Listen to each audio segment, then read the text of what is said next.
and Enterprise Development and the Kenya Law Reform Commissions are some of the, or actually are the only ones that submitted memoranda on how to enrich this bill. Of course, the Office of the Attorney General agreeing with the memoranda by the Ministry of Foreign Affairs. Mr. Speaker, the proposal by these stakeholders were well received by the committee. It considered and applied the submission to enrich the bill, as shown in the report that the committee tabled last Thursday on the floor of the House, on the table of the House, Mr. Speaker.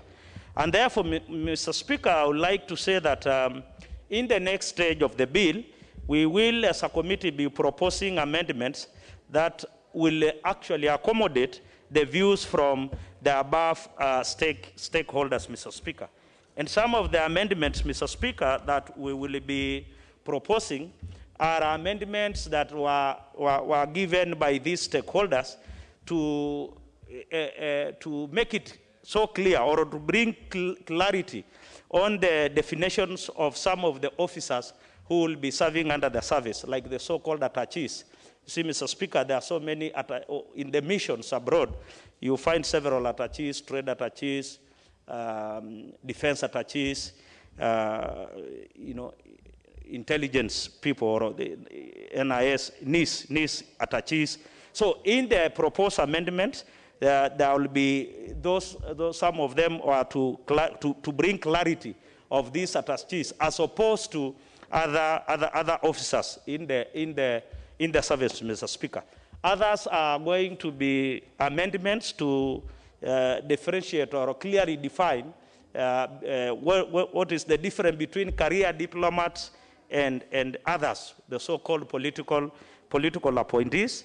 Others will be amendments to define what is called tour of duty for those who represent the country in our missions abroad. When is the tour of duty? When start date and end date? When does it start? When does it end? And what happens in between or thereafter, Mr. Speaker?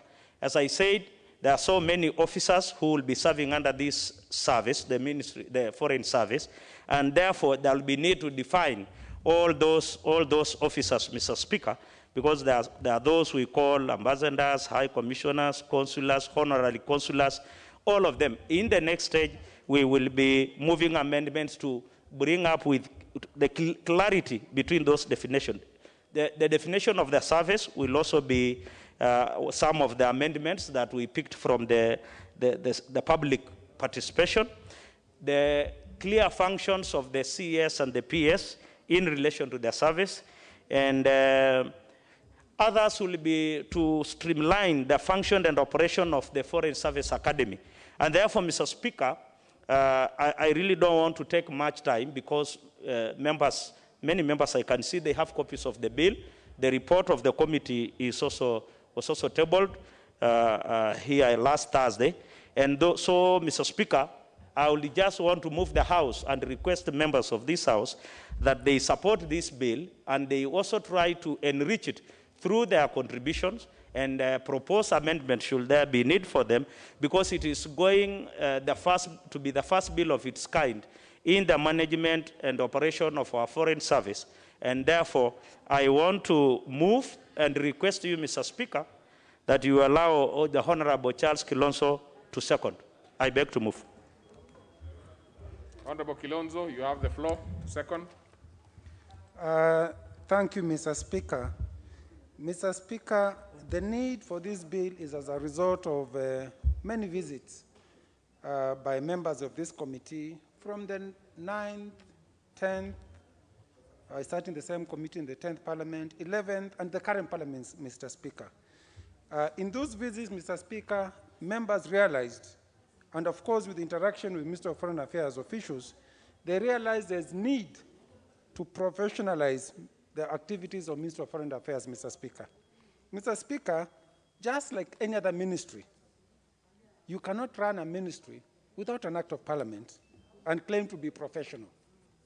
Mr. Speaker, if you look at Ministry of Agriculture, they have several acts, among them Agricultural Act Cap 318, Ministry of Water, they have the Water Act, Cap 372, Ministry of Defense, they have the Kenya Defense Act, 2012, Ministry of Health, they have several acts, and so on, Mr. Speaker. So, Mr. Speaker, as the mover said, the key aim of this is first to professionalize the service, Mr. Speaker. Kenya deals with the outside world through Ministry of Foreign Affairs, and we cannot afford to have people in Ministry of Foreign Affairs who are quacks, who are not properly trained, who are not given the necessary skills to engage the international community, Mr. Speaker. For that reason, Mr. Speaker, this committee, after giving the Ministry of Foreign Affairs very many opportunities, from 8th, 9th, 10th to current Parliament, felt it very necessary, Mr. Speaker, to take it upon itself and engage the ministry and the AG's office. This bill, there's a lot of input from Ministry of Foreign Affairs, from the AG's office, and of course, later on, after public participation, we had other stakeholders who came on board, Mr. Speaker. Mr. Speaker, briefly on the bill. If you look at clause part 2 of the bill, Mr. Speaker, it contains provisions for the establishment and composition on the Foreign Service and the key functions of Cabinet Secretary and Principal Secretary, Mr. Speaker, in relation to our Kenya foreign missions. Mr. Speaker, I remember one time we had a very interesting case in the 10th Parliament. Because of lack of enough legislation, and the High Commissioner was appointed to the UK, and the High Commissioner could not get instructions from the CS because he was saying, look, I'm an appointee of the head of state, so you cannot talk to me. I can only get orders from the president, Mr. Speaker. And this was a clear indication of lack of enough legislation. So this act, this bill, Mr. Speaker, if it passes into an act of law, it is going to be able to solve some of those problems which the minister has experienced in performing his duties, Mr. Speaker. Mr. Speaker, part 3 talks about the bill outlines relationship between ministry responsible for foreign affairs and overseas missions, Mr. Speaker. Part 4, it talks about staffing of those missions, Mr. Speaker. Mr. Speaker, there's loud consultation here, Mr. Speaker. Well, incidentally, it's by your own chair, so I think he must be getting thank you, Mr. Speaker. A few members to support this particular proposal. So yes, let's proceed anyway. Part 4, Mr. Speaker, talks about staffing and conditions of the personnel we post out there, Mr. Speaker. And when I talk about staffing, it is very important because we gave a free hand to the officers we sent out there to do recruitment without following any particular law, Mr. Speaker. A simple case is this committee in the 10th Parliament. We visited Canada, our High Commission in Canada. Mr. Speaker, it was very embarrassing because the staffing did not give the face of Kenya. It gave face of one community, Mr. Speaker. This act intends to ensure we have procedures laid out when a mission is set up abroad on recruiting and on posting of the people to serve in that mission, Mr. Speaker. Mr. Speaker, again, part 8 of this act is setting up an academy. Mr. Speaker, this is a profession. If we are going to have a profession, people to engage the international community, they must be adequately trained and prepared. Part 8 of the Act sets up the academy, Foreign Service Academy, to adequately prepare our staff to ensure they are prepared to engage the international community, Mr. Speaker. Mr. Speaker, my appeal to members is, after engaging again with the Minister of Foreign Affairs during the public participation, and the Ministry of Industrialization and Kenya Law Reform Commission, we came up with very many amendments will be coming to the next stage, which, Mr. Speaker, the Minister of Foreign Affairs feels, as the bill stands with the amendments, it will be able to serve the purpose it is intended for.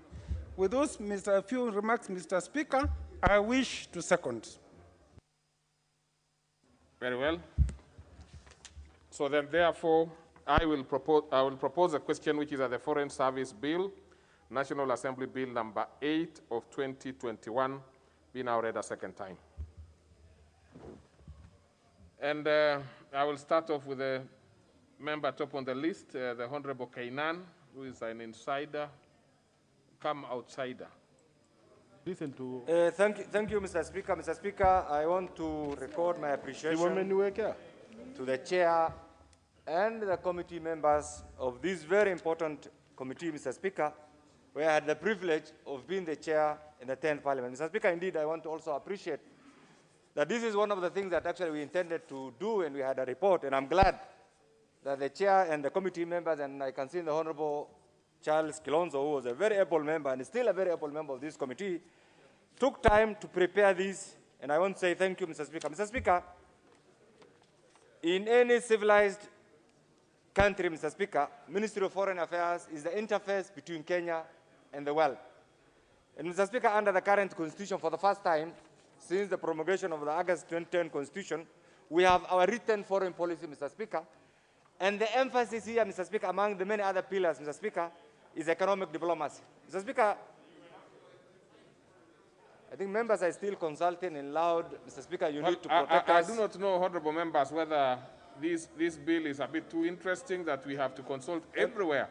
And because taking a lot of time. Order, members. Order. Order, members. Order. Order. Members, please take your seats. The consultation should not in any way interfere with the member who is contributing here. So please, I hope, Mr. Speaker, you will also compensate me the time taken in. Mr. Speaker, this bill ought to have come long time ago, Mr. Speaker, with the advent, with the promulgation of the August 2010 Constitution, Mr. Speaker. It's a bill that will help us in professionalizing the activities of this key ministry, Mr. Speaker, which is not only an interface between Kenya and the outside world, but it's also a member, is a critical member of the security sector, Mr. Speaker. Mr. Speaker, this country called the Premier Republic of Kenya, Mr. Speaker, requires well-trained, well-prepared diplomats, Mr. Speaker, to take care of not only the political interest, but also the economic interest of the Republic of Kenya, Mr. Speaker. Mr. Speaker, times have changed over the years. When diplomatic representation was equated to political representation, Mr. Speaker, today's emphasis in any diplomatic engagement is economic diplomacy. And Mr. Speaker, take Kenya as a very important economic hub, as a very important diplomatic hub. We have the UN here, the only one of its kind in Africa, Mr. Speaker. Kenya, as a premier republic, and this is one thing that I always say, Mr. Speaker, requires talented, well-trained, well-prepared diplomats to take care of the interest, the economic interest, the political interest, the security interest of the Republic of Kenya as a responsible member of the international community. And that's why today, Mr. Speaker, ably, we are members of the United Nations Security Council, Mr. Speaker. That comes with the added responsibility. Kenya is a member of the African Union. Kenya has basically, and the only country in the region, Mr. Speaker, that did not go through some sort of militarism, Mr. Speaker. And we pride ourselves, regardless of whether the elections were free or not, we have had elections since we got our independence, Mr. Speaker, at the end of every 5 years. It's because of this, Mr. Speaker, that this bill comes at a time when this country requires the services of these special officers, Mr. Speaker. And Mr. Speaker, I must admit, and I want to allude to what the Honorable Charles Kilonzo had said, this particular sector was not regulated. Officers were appointed haphazardly. At times, preferences were given to political appointments, leaving our professionally, well-trained officers actually in the cold, and this created some sort of a rift. What this bill proposes, Mr. Speaker, will take care of the political appointees, will also take care of the professionals in the ministry. There's a provision for the establishment of an academy. There's a provision on how the representatives actually are going to be appointed and the different cadres, Mr. Speaker. And the different cadres, Mr. Speaker, includes high commissioners, ambassadors, diplomatic and consular representatives. It also includes, and one needs to understand the role of our honorary council, special envoys, the officers, the attaches. Each one of them has a unique role that the ministry, being a special ministry, Mr. Speaker, those officers actually need to appreciate it. Mr. Speaker, we have had that challenge, and I hope in the amendment, Chairman, there's one thing that you ought to address. I haven't seen the amendment. Because Kenya as a country will continue to exist, Mr. Speaker, and will continue to have diplomatic representatives, this is the high time that this country makes deliberate investment, just like Rwanda has done, to invest in properties, acquisition of properties for our missions abroad. Mr. Speaker, the amount that we have spent on rent in our mission in Tokyo, Mr. Speaker, can buy us missions for the whole of Africa, Mr. Speaker. Mr. Speaker, the only thing that we need to do, we need to plan. Rwanda, what they have done right now, they almost own properties. And Rwanda, I don't want to demean any country. They own properties in Kenya here. In the entire East African community, Mr. Speaker, they have bought properties. And this is one way, actually, of reducing costs. It may be expensive in the short run, but in the long term, this is cheaper. And I want to urge the chair and the committee to include that particular provision. We will ever be there in the United Nations. We will ever have a representative in United Kingdom. We'll ever have a representative in the US and many other leading nations, Mr. Speaker. And it's the high time that we make deliberate investment. This will ease our work. For example, one of the things, if you go to New York, Mr. Chairman, Mr. Speaker, and I'm sure you must have seen, people bash Idi Amin. If you go to the corridors of the UN, you will realize the Uganda House. The proceeds, the rent, the income from that particular building takes care of the Ugandan missions in many other jurisdictions, Mr. Speaker. And therefore, when we dismiss Idi Amin as not having contributed to so many things, that is one of the products. And I think he had a foresight. Mr. Speaker, for us, some of the properties that we have acquired in Nigeria were sold, in Tokyo, in a number of other jurisdictions by corrupt and ill-intended individuals, Mr. Speaker. And I hope part of this is a recovery mechanism within this act, that those who play with our diplomatic engagement must face severe punishment, Mr. Speaker. This is the only way we can project ourselves. This is the only way we can also promote ourselves. This is the only way we can also protect this Premier Republic, Kenya, Mr. Speaker. Otherwise, Kenyans, and I'm sure Charles, my friend here, Charles Kilonzo, will allude to this. We have had instances, Mr. Speaker, where individuals were appointed because of certain considerations. And when they go there, they only serve their interests, Mr. Speaker. I remember one time, there's an ambassador who was appointed from a privileged family to one of, the European capitals. When we went there, we realized that person only steps in the office once a week. All the other days in golf or some other activities. When we asked for that particular officer actually to be recalled, it caused a very serious political debate. But we made a report. Of course, somebody in the executive decided to ignore that particular report. And up to now, whatever we recommended, if properly implemented, will have saved the taxpayers a lot of money. Mr. Speaker, I do know and I do appreciate the times are changing, Mr. Speaker. Once upon a time, Kenya, in this region, and I want this to be documented, you can have this capital. Once upon a time, we were the leading economic hub in the region. Today, look at the GDP of the Republic of Kenya against Ethiopia. Look at Uganda. Once upon a time, Kenya, our number one trading partner was Uganda. Look at the trade deficit between Kenya and Tanzania. Look at the trade deficit between Uganda and Kenya. Look at the other emerging economies. This is why collectively as a group, as the leadership, we must stand up to promote the image of this country regardless of our political differences, regardless of anything else, because this is what keeps us together. This is what puts us together as a nation, as a people, as an entity. And this is the only thing that collectively projects us, demonstrates that we are proud citizens of the Republic of Kenya. And Mr. Speaker, this particular ministry, if properly managed, if properly regulated, of course through this bill, and I'm sure this will get the nod of everybody, that we'll have a professional run ministry. And that is why, Mr. Speaker, as I conclude, the activities, and I don't know whether the committee had time in this, we had a very important property in Brussels. Brussels is the headquarters of the European Union. The European Union is one of our key trading partners. Mr. Speaker, one of the things that happened, and I'm glad that the chair is also a former Minister for Internal Security, who was also a member of the National Security Council, Mr. Speaker. That particular issue, some of those things must be revisited, because when I see those individuals going scot-free, and yet they have destroyed our image in some of these critical capitals, Mr. Speaker, I feel pain. And therefore, Chairman, this is a great thing. Thank you so much, and I'm sure it will enhance our image.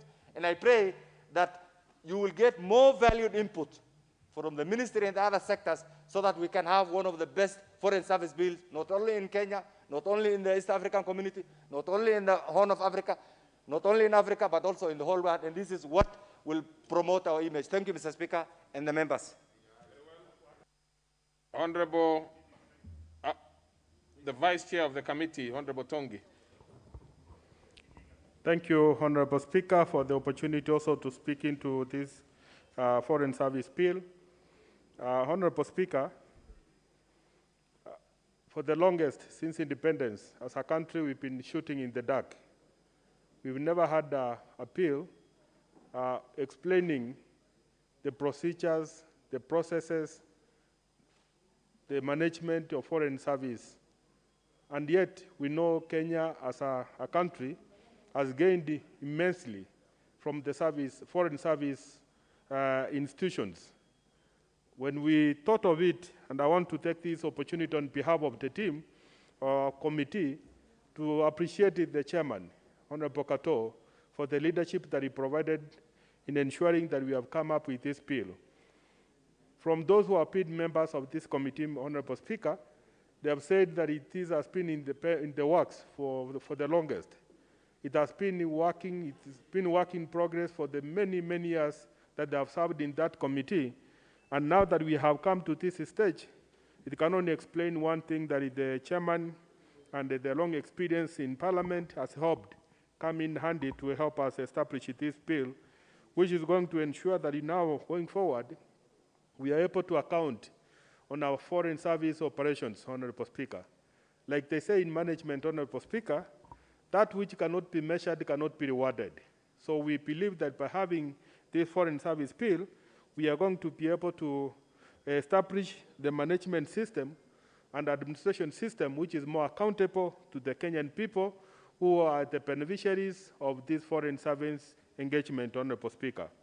The bill also makes an attempt to separate the functions of the minister and the peers. As we speak, Honorable Speaker, sometimes we have had an experience where the minister has had conflict with the peers. And this is all because, Honorable Speaker, none of them knows where to stop. But we believe that by having this bill, we'll be able to separate their functions so that at least each one of them will know their limits and what it is that they're supposed to be doing, Honorable Speaker. Staffing has been one of the biggest challenges we have experienced, Honorable Speaker, where some of the embassies are abroad, they're employing people who are handling very critical issues of the country, and yet they are not Kenyans. We are proposing, Honorable Speaker, that in those countries, if there is an opportunity to give a Kenyan who is a citizen in that country an opportunity to serve in those opportunities, Honorable Speaker, we will be able to achieve a lot more, not just in terms of service, but we also have a royal person who is patriotic to the country, who is willing to die for the country, Kenya, because of their inheritance and where they have come from, Honorable Speaker. Honorary consulars have been appointed in the past without having any system in place, because all it takes is the PS or the minister or whoever is concerned to say that we have appointed one.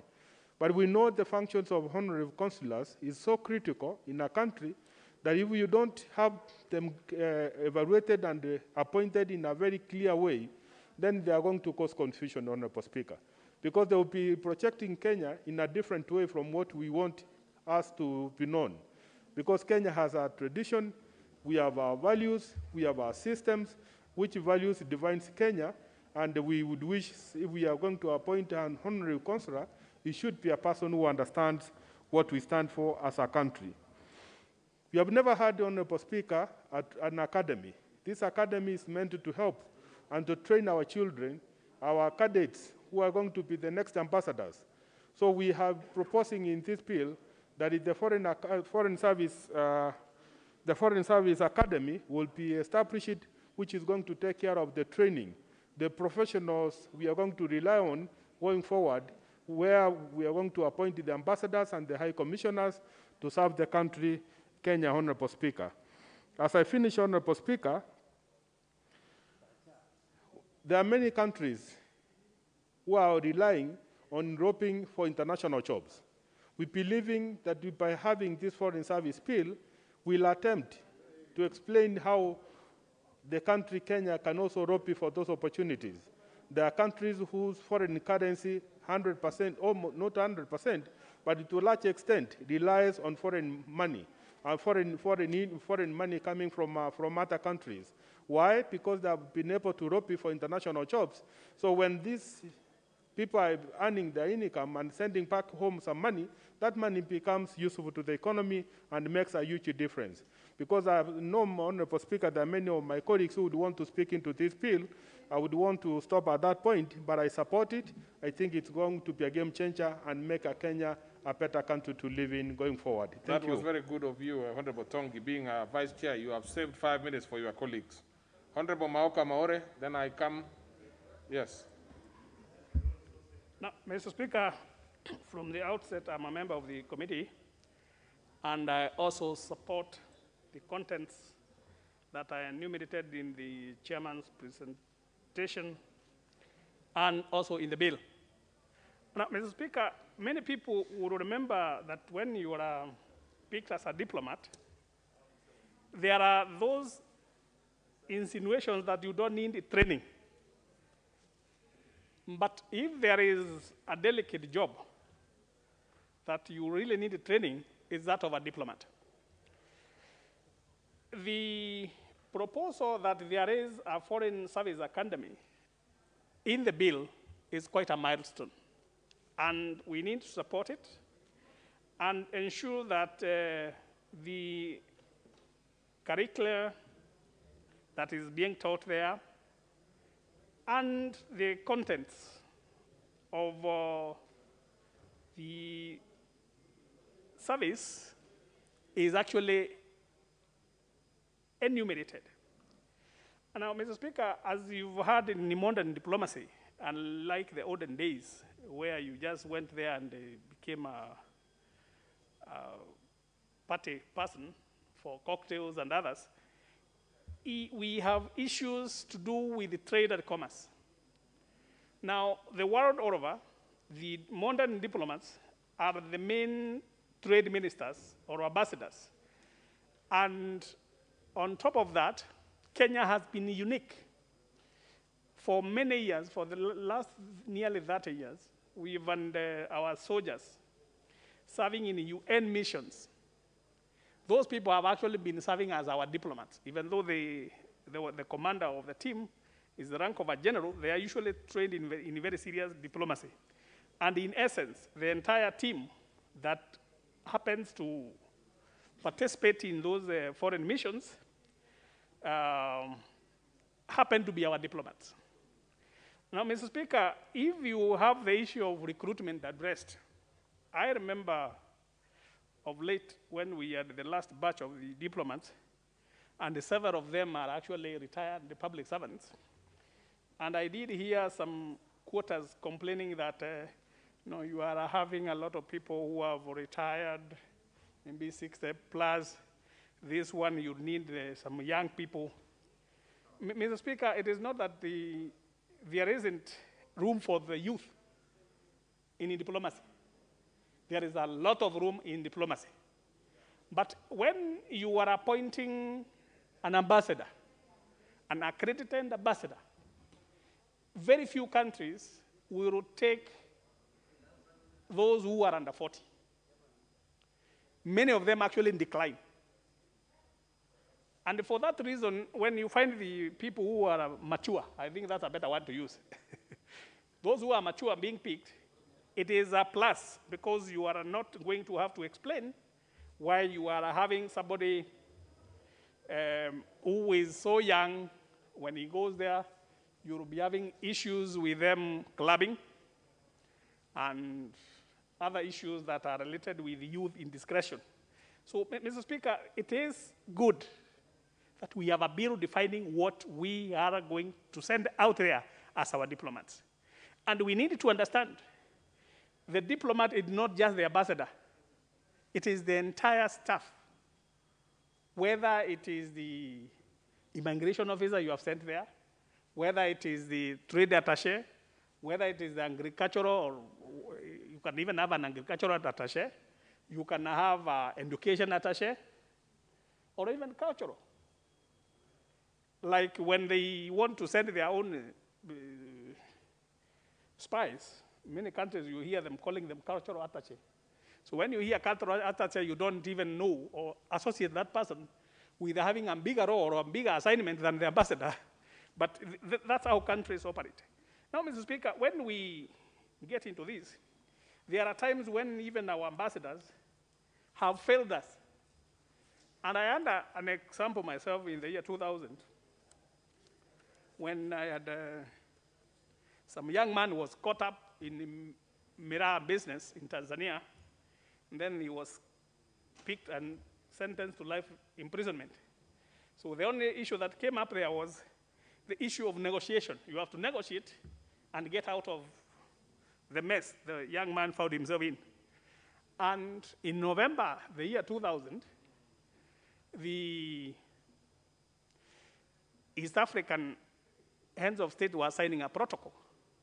So when they were having a small briefing in the morning and the president was being told, Your Excellency, there is a young man here who has been caught up in this maneno Miraa. So what the only thing was, the president then just drew his hand and just to tell the ambassador, you can get lost. Now, luckily, in the same year, on the week of the first week of September 2000, I had happened to meet the then foreign minister for foreign affairs in a Durban conference, and we had shared a table for a week. So in this week, I took my time to explain my predicament. And when he came, by then it was Jakaya Kikwete. So when he came back, I managed. 3 weeks later, after the president, the late President Moi, and he told of the ambassador, we managed to get the young man out of Tanzanian jail. Now, this is how even citizens can participate in diplomacy, but which is crude. It's not refined, but we need a refined way, such that even when you have members of parliament, Mr. Speaker, you can have them participate in trainings in diplomacy. Because you'll find many of these trips that members of parliament take abroad, there are incidents when some of them have really transgressed. And it is not of their own wish.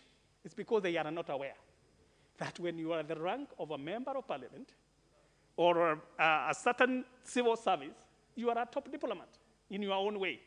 And for that reason, Mr. Speaker, it is important that this is the right time. It has taken long, unfortunately, but this is the time when we have this bill which has come up, and we ask members to support it so that we can really move forward as a modern country. We can move forward in this area of diplomacy, and also we can stamp our authority, even in training diplomats from the rest of the East Africa region in this academy, because it may not be exclusively for us. So, Mr. Speaker, with those few remarks, I do support this bill.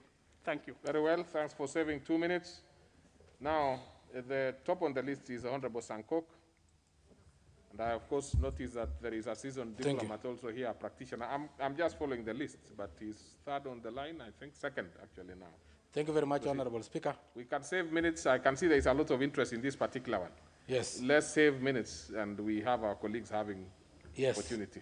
Thank you very much, Honorable Speaker. I'm always nominee 001, so therefore, being on top of the list is normal.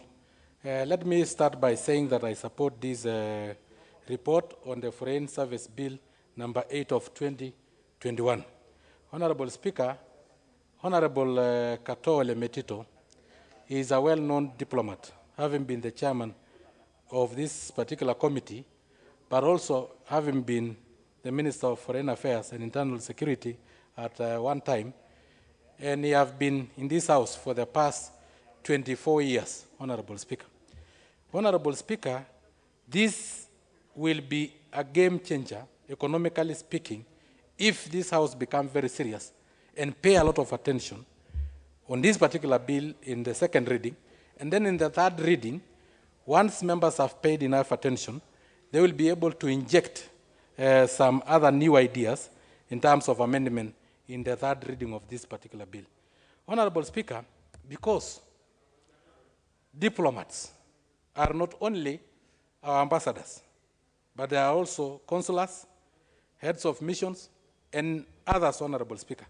And what is their work there? They are our link, the link between Kenya and the outside world, Honorable Speaker. And the world becoming a global village, Honorable Speaker, it is very important for us to have people who are patriotic enough. And that is why I want to discuss with the committee chairman so that we can make sure that one of the training that will be done in that particular academy is the issue of patriotism, that people love their country, Honorable Speaker, so that we can be able to sell this country, because there is a lot of opportunities outside there, Honorable Speaker. If we have good diplomats, patriotic diplomats outside, Honorable Speaker, in certain countries, like the European Union and other countries, Honorable Speaker, we'll be able to get job opportunities for our people, Honorable Speaker. There are 35,000 immigrant Kenyans working in a tiny desert peninsula called Qatar. There is an ambassador there by the name Paddy Henda, Honorable Speaker.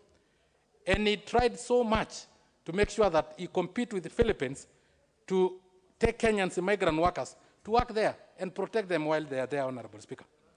We visited that country using the Committee of Labor, Honorable Speaker. Honorable Speaker, there are a lot of job opportunities outside the world in other countries, and we can only get this job opportunity for our youth. You know, there are some things we really need to correct. Did you say there are many opportunities outside the world? Outside Kenya. Outside the country. Yeah, sorry. Outside the world, then that takes it elsewhere. Proceed, Honorable. Honorable Speaker, thank you. You are always very attentive, and that is a slip of the tongue. Okay. And I do apologize to the House, and I withdraw. Proceed. Yes, and I like when the Speaker is not only sharp, but also attentive. Being a lawyer, I know you are very sharp. Honorable Speaker, there are also markets for our products outside Kenya.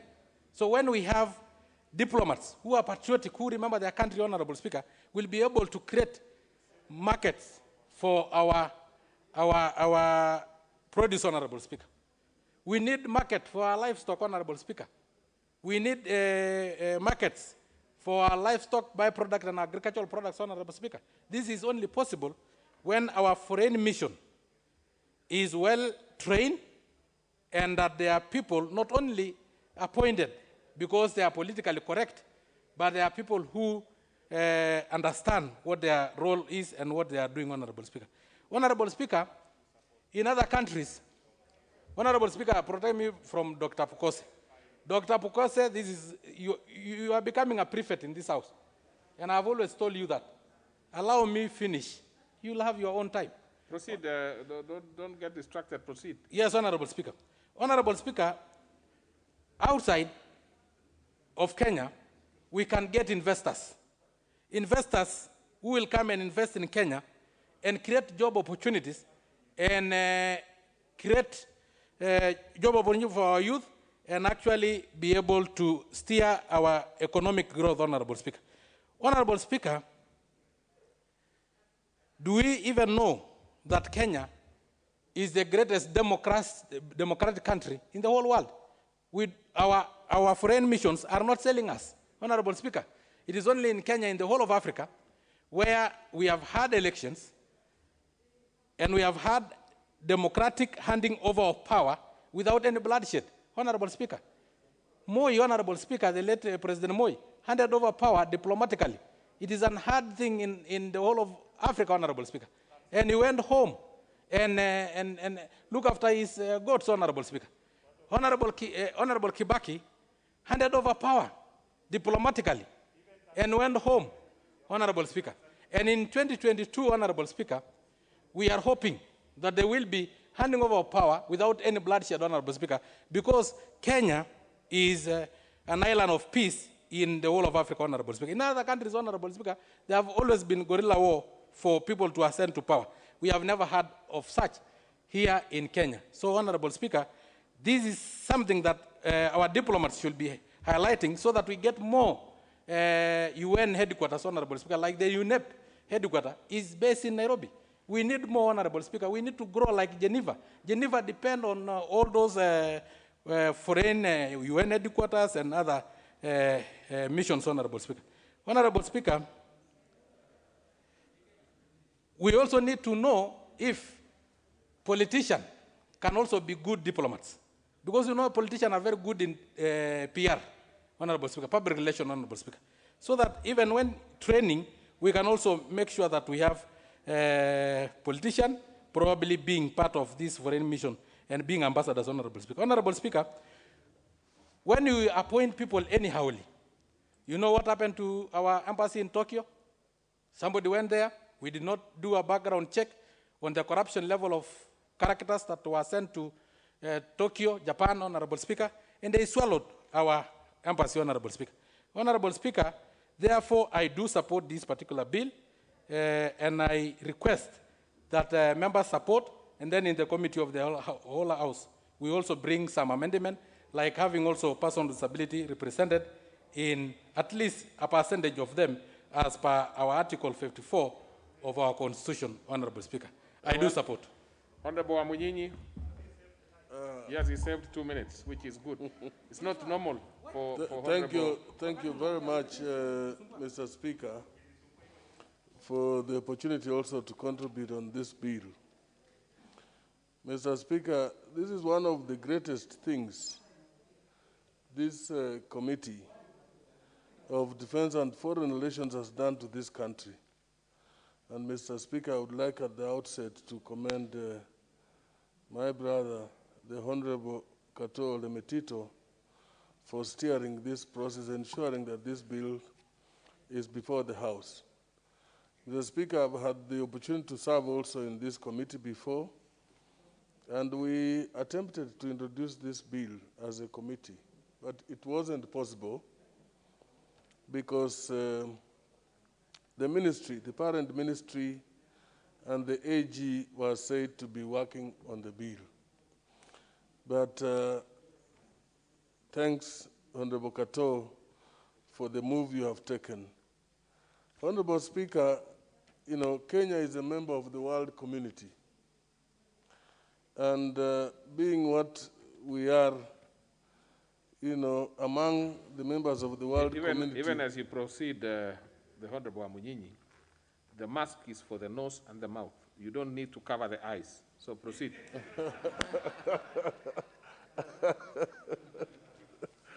Thank you, Mr. Speaker. It is moving. It's also irritating. We persevere to have it on. Mr. Speaker, as a member of the world community, we live among others. We also have other countries as members of the world community. And each of us, each country has its own interests. The people that are hired and deployed in foreign service are such important cadre that, you know, not only advance but protect the interest of our country. So, Mr. Speaker, for them to be able to effectively undertake that function, they must be well equipped. They must be equipped with the necessary knowledge, with the necessary expertise, so that they are able to effectively undertake that function. So this bill, Mr. Speaker, is one that is going to establish, you know, and put in place standards. It will establish, you know, standards, establish the training that is required, the Foreign Service Academy, the appointment of diplomats, procedure, that it is to be followed, even the function of the Ministry of Foreign Affairs, Mr. Speaker. You and I, Mr. Speaker, have been to some foreign country where our own representatives, even our own ambassadors, did not conduct themselves in the manner that you are happy about. So, Mr. Speaker, this bill clearly is one thing that is going to be handy, is going to help our diplomats across the world, to work towards those desired goals of our country. And Mr. Speaker, even for us as members of parliament, and I think Honorable Kato, obviously this bill targets the foreign service. But I think it's important that we find a way in the spirit of parliamentary diplomacy to ensure that members of parliament are also equipped, because they find themselves, Mr. Speaker, interacting, they're involved with matters that would push them to be diplomats for the country. When we go out, a delegation going out of this country, Mr. Speaker, members need to understand that in that mission, they are diplomats for this country. Whether you are in the opposition, whether you are in whatever party, when you're going out representing Kenya, you remain Kenyan and you are a Kenyan diplomat. And it's good that members of parliament also, I think I am aware of some training that has been organized by the National Defense College on security, accountability, and defense, Mr. Speaker, which I know you have attended, that will also equip members with the requisite knowledge of the expectations when they go anywhere and they understand exactly what it is, Mr. Speaker. So, Mr. Speaker, this bill also clearly provides for the policy which must be understood. What is it that Kenya stands for? Who we are? What is our status? What is our security, in terms of our interaction with the world community, with other countries? What is the standing? What is our economic standing? Do we mind about our economy compared to others? Do we protect our borders? How is the protection of our borders? What contribution are you making as a diplomat, given that all of us are diplomats, Mr. Speaker? So this bill, in conclusion, Mr. Speaker, so that we also are able to allow others to speak, provides very clearly on how the kind of training that the diplomats will go through and the way they are appointed. But most important is the fact that it will stop our diplomats who have been appointed would not just be abandoned. They will be prepared for the mission, and they will receive continuous guidance. They will not just be abandoned in the missions. So they're not just left on their own. They must be given, guidance and operating instructions, Madam Speaker. So this is going to benefit a lot in terms of ensuring that our interests as a country are protected. Look at our region. The Honorable Koinan mentioned, the region. Kenya's position in the region. And, Madam Speaker, we must not forget that we have been a leader in the region. But slowly, we are sliding back. We must reclaim our lost glory. We must reclaim our space. And for us to be able to do this, we must have sharp diplomats. We must have diplomats at all levels in leadership, from parliament to the ministries, to departments. People must understand what our policy is, what our foreign policy is as a country, and what they're expected to do. So, Madam Speaker, I am aware that many members want to speak, and having said that, I want once again to express my support for this bill, and I am sure that we're going to do more to enrich it when to get to the next stage, so that it's better and serves us all. With those few remarks, I thank you again for giving me the opportunity, and I support. Member for Kamukunji.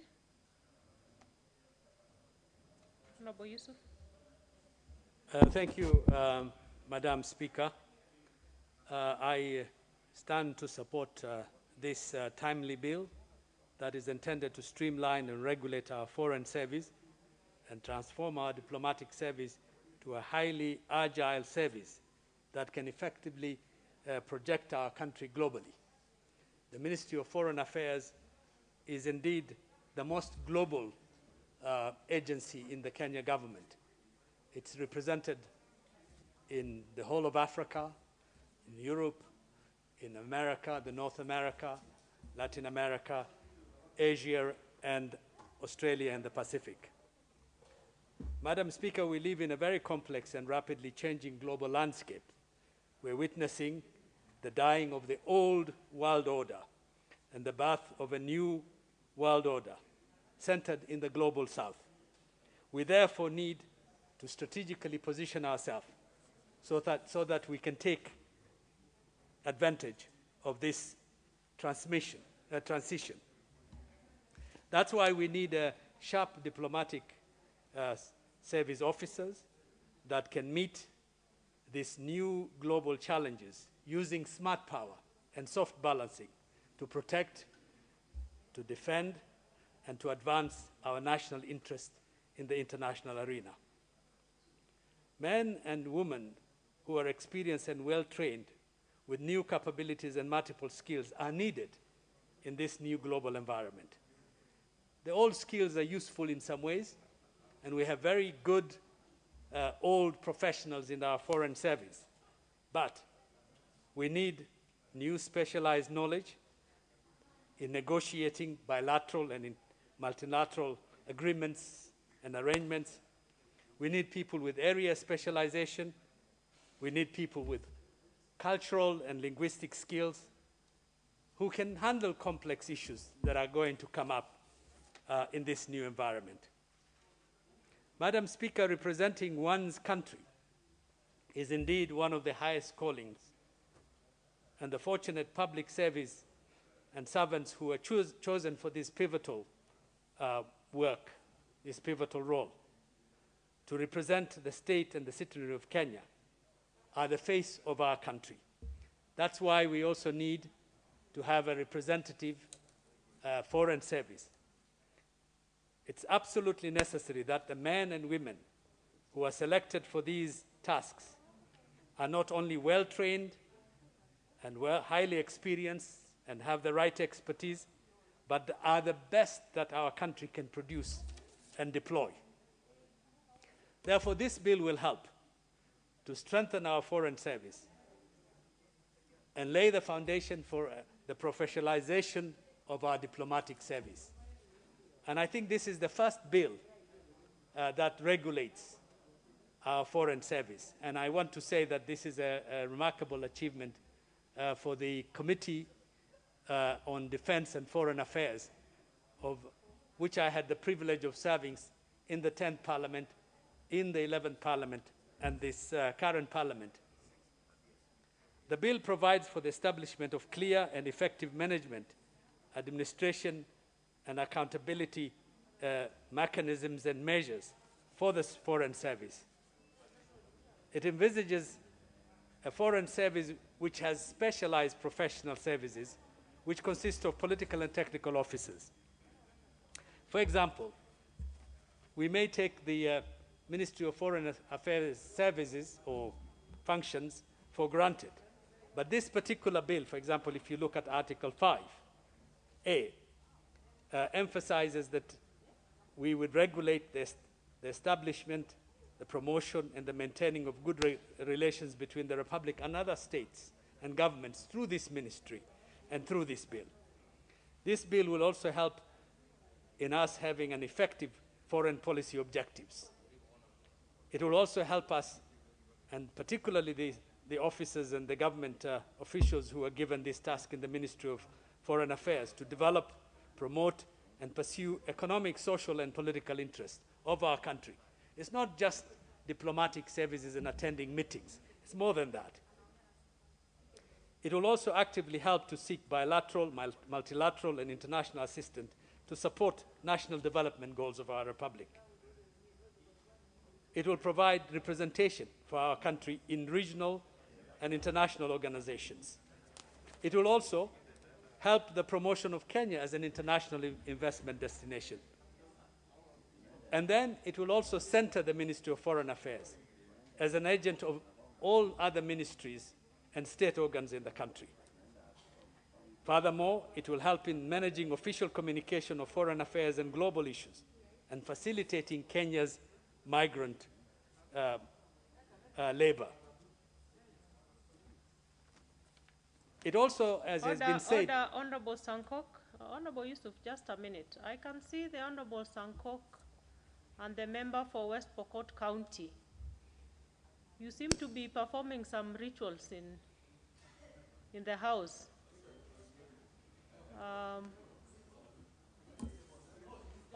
Honorable member for West Pokot County, you need to clarify what you and Honorable Sankok are doing. Is that part of consultations?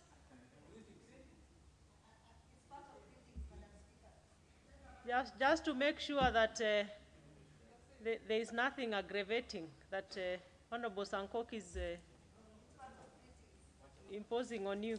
Okay, it seems to be a friendly consultation, so it's okay.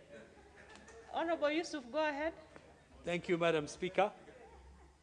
It also demarcates very clearly the respective roles of the Cabinet Secretary and the Principal Secretary, and this has been alluded to by other members, because this is an issue. At the moment, there are no clear clarification between the roles. This particular bill will help in creating a harmonious and a well-functioning Ministry of Foreign Affairs. Passing this bill would empower the Foreign Service to be able to represent this country more effectively. And as also has been mentioned, we are the most important diplomatic hub in Africa, and indeed in the Global South. We are hosting the headquarters of 2 UN agencies, the United Nations Environmental Programme, as well as the UN Habitat Human Settlements, and we have over 50 regional centers of UN agencies, international organizations, and NGOs.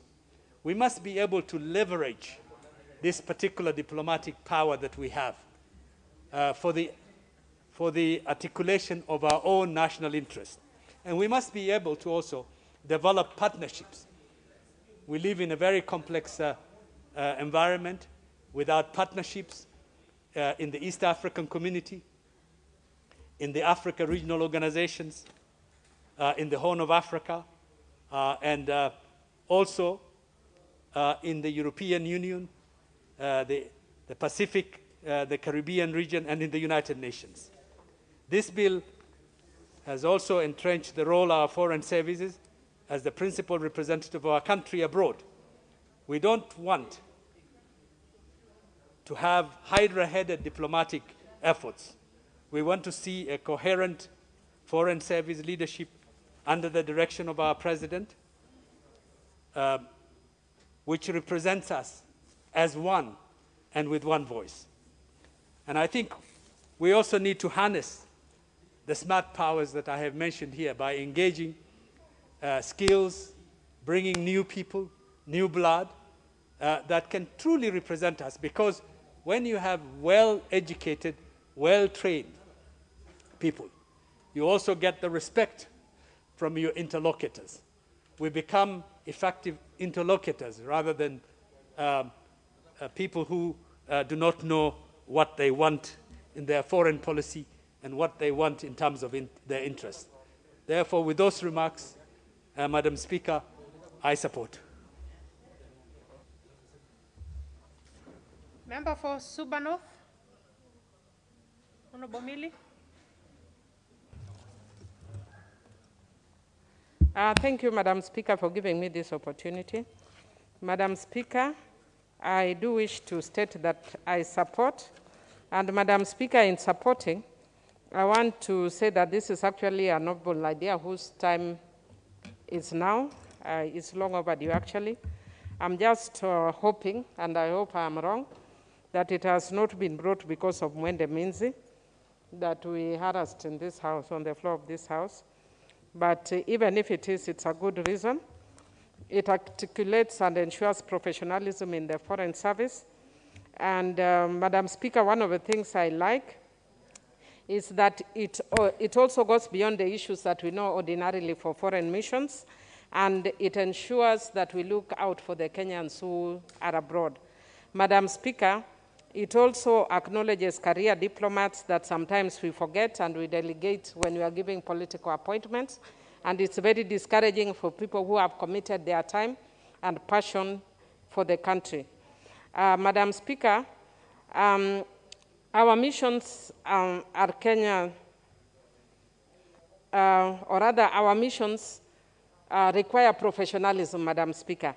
And I just want to give an example that I think I heard a member saying, that sometimes we go to missions and you find that there's a mission where people can speak in one mother tongue. Madam Speaker, even though members have spoken even the second of this bill, but in the bill, that is actually not very strongly provided. That we cannot be talking to people, other races, but in the same office we can all speak in Kijaluo. Madam Speaker, that is not representing Kenya. Madam Speaker, I'm also happy that we can also acknowledge people who do extremely well. I would have given an example of one of the diplomats, but recently I spoke to one of the women who is in the public service called Mudhoni. And Madam Speaker, I congratulated her and the good work she did on the floor of the House without talking to her. And I'm told that was actually her bane, that why is Honorable Millie, who is a Luo, supporting you? That is how ridiculous this country we have become. And Madam Speaker, because of that, I will not say which ambassador it is, but one time we went to Zambia with Honorable Martha Karua, and Madam Speaker, what I discovered is that this specific ambassador, people across ethnic lines were very happy. And this bill, what it seeks to do is ensure that kind of professionalism. I will not say which other station we went to, but we were Luo, Kalenjin, and Kikuyu. And the ambassador in that area did not realize that we were actually, they thought that either, I think they only realized one of the two ethnic communities, and started in our presence bad-mouthing the third ethnic community in my presence. Madam Speaker, it was extremely embarrassing for us.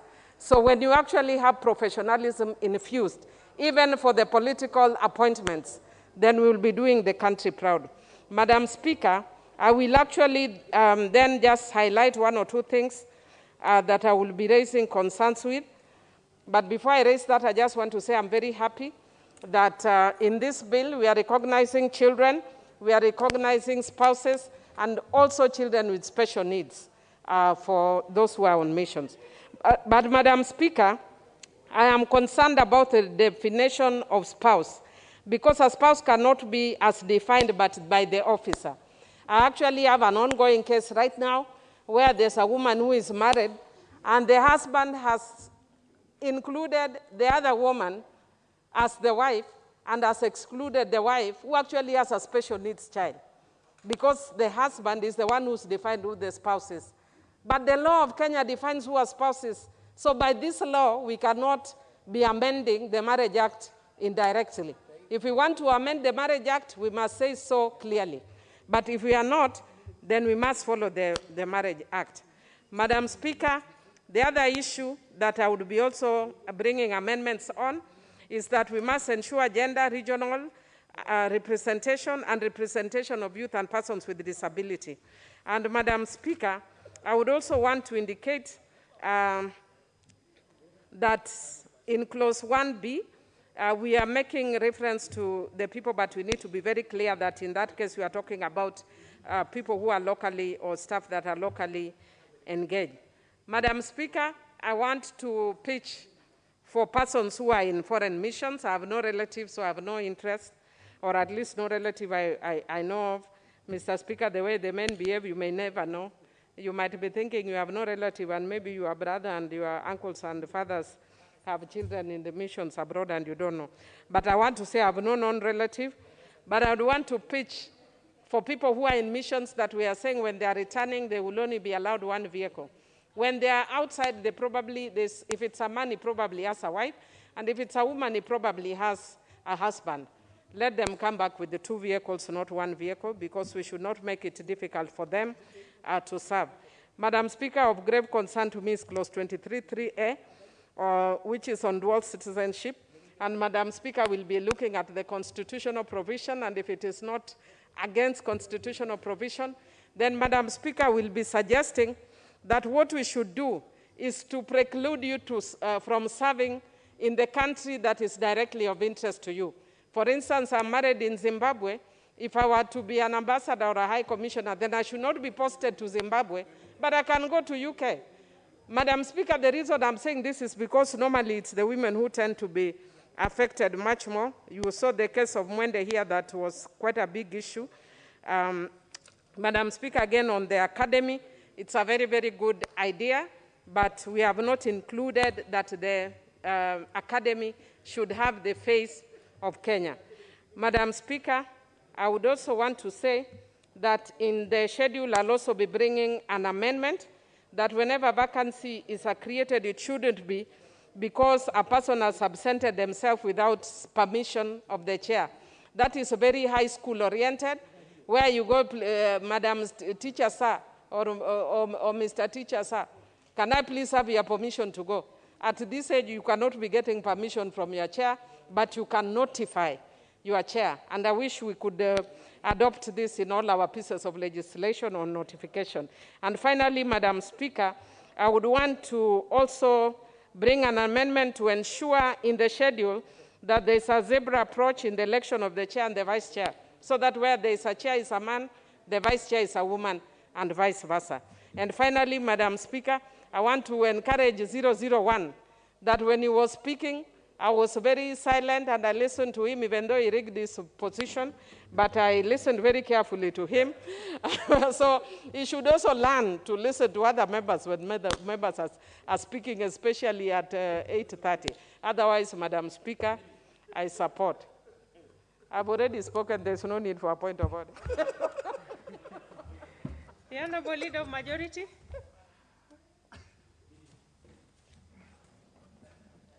Thank you, Honorable Speaker. Honorable Speaker, I wish to begin by declaring that I support this bill and really commend the committee for not only coming up with the bill, but also subjecting it to extensive consultations within the ministry and with all the other stakeholders so that we will if you look at the report, even all in terms of the amendment that I anticipate, is that this bill will be far much enriched as we go through it. But generally, it's a very well drafted bill, and it just shows that the quality of the thinking that has gone into it, which brings into focus. Members may remember one who's been billed as one of the best ambassadors and leader, the Honorable Bonaya Godana, late. He stated once that, and I quote, the foreign policy of a country is a combination of principles and norms which guide or determine relations between the state and other states or bodies in the international system, and the path that each state decides to follow in world affairs depends on its capabilities, actual or potential, and its assessment of the external environment. And I think that kind of summarizes, and I had the mover when we were going through, and Honorable Omunyinyi as I was talking, that at any one point, we then need to be thinking of foreign policy as part of advancing our own national interest onto the global stage. Honorable Speaker, in the spirit of this statement, I think this bill is obviously timely and fit for the purposes that's been designed. We agree our foreign policy is a critical component of the growth of our economy and the protection of our national interest. And when you look at the interconnectedness and committee among states, then you realize that this is pivotal, especially in respect to both international trade and both in goods and services, and also the interaction between the peoples of the different places. And this becomes much more important, Honorable Speaker, when you now look at where we are on a global basis. With the advent of globalization like 2 decades ago, it's at a challenge right now because of the challenges that have been brought by COVID, and it's been tested in terms of, yes, how do you look at the world from a village perspective, manufacturing tires in one country, the key in another country, the bonnet in another country, and bringing all those parts together to create a car. But with COVID, it's now brought those challenges when the disruption of the supply chain have been affected by the lockdown. But noting that we are living in this global village, then our ambassadors out there become the focal point or the entry point through which we interact with the rest of the world. And if they are not good enough, or if you don't have the backing policy, the backing law to sustain and make sure the work is good, then we will not be able to benefit from the advantages of this globalization and the global economy. And I believe that one of the things that's being underscored by this, the whole issue of appointment of professionals into the diplomatic service becomes inevitable. I know at some point we went to, Singapore is often quoted as one of the examples of countries that have really developed. And I believe it's one of the rare countries where its ambassadors don't live in the countries where they represent. The ambassadors reside in Singapore, but they represent Singapore in countries outside Singapore and they only visit there when there's an issue. It's a very strange situation, except in a very big market. So you will not find the Kenyan ambassador, the Singaporean ambassador to Kenya, in Kenya. It's actually in Singapore. But because they adopted that situation of they know where they want to focus, you're looking at your country, using technology and doing everything. And I hope one day we'll get to there as part of the cost cutting and doing things in a different way. That's why now with the limitations in terms of physical movement. But I like the issue that's been the professionalism backed by the creation of this Foreign Service Academy, which is already there. At least now it has some grounding within the Section 31 of the law. When you then also look at the whole idea of the scholarship and getting to retrain these ambassadors, much as I'm not opposed to the appointment of politicians and non-ambassadorial people who've not gone through that career path, I'm not exactly opposed to them because they have some value. But I also know it kills the morale of people who have dedicated their career in serving the country, in building a career in the diplomatic circles. And all of a sudden, they find they've been waiting, mark timing, to be the next ambassador. And somebody just comes who has absolutely no idea what diplomacy is all about. And we've heard all these comments down the line. And if you look at other countries, for example, the US, they've been very clear. I think they have had their Foreign Service Act since 1980. And on that, it's very clear who can be and who cannot be a member of the service. They have to be qualified. And it also puts some responsibilities on the ambassadors in terms of accountability, in terms of declarations, so that you really get in people who are of high integrity. They must even report any contributions received and all that are made. And to my mind, this helps in even within the vetting processes within the Senate and within the Congress as to get the best candidates to represent the foreign interests of their country. And I'm sure it should be the same we should be doing in here to ensure we have the real people who should be representing us, and the real quality of the people who should be representing us. I also do believe that we're looking at people who are multifaceted when we're sending them out there. Somebody who understands trade, somebody who understands management, somebody who understands, PR and all manner of interaction. Because we don't have the resources to have every department represented. Basically, they are our salesmen and our saleswomen who should be taking it. And you've seen in some of the very good ambassadors, when you go to the mission, you can see an ambassador or a high commissioner who really believes in Kenya.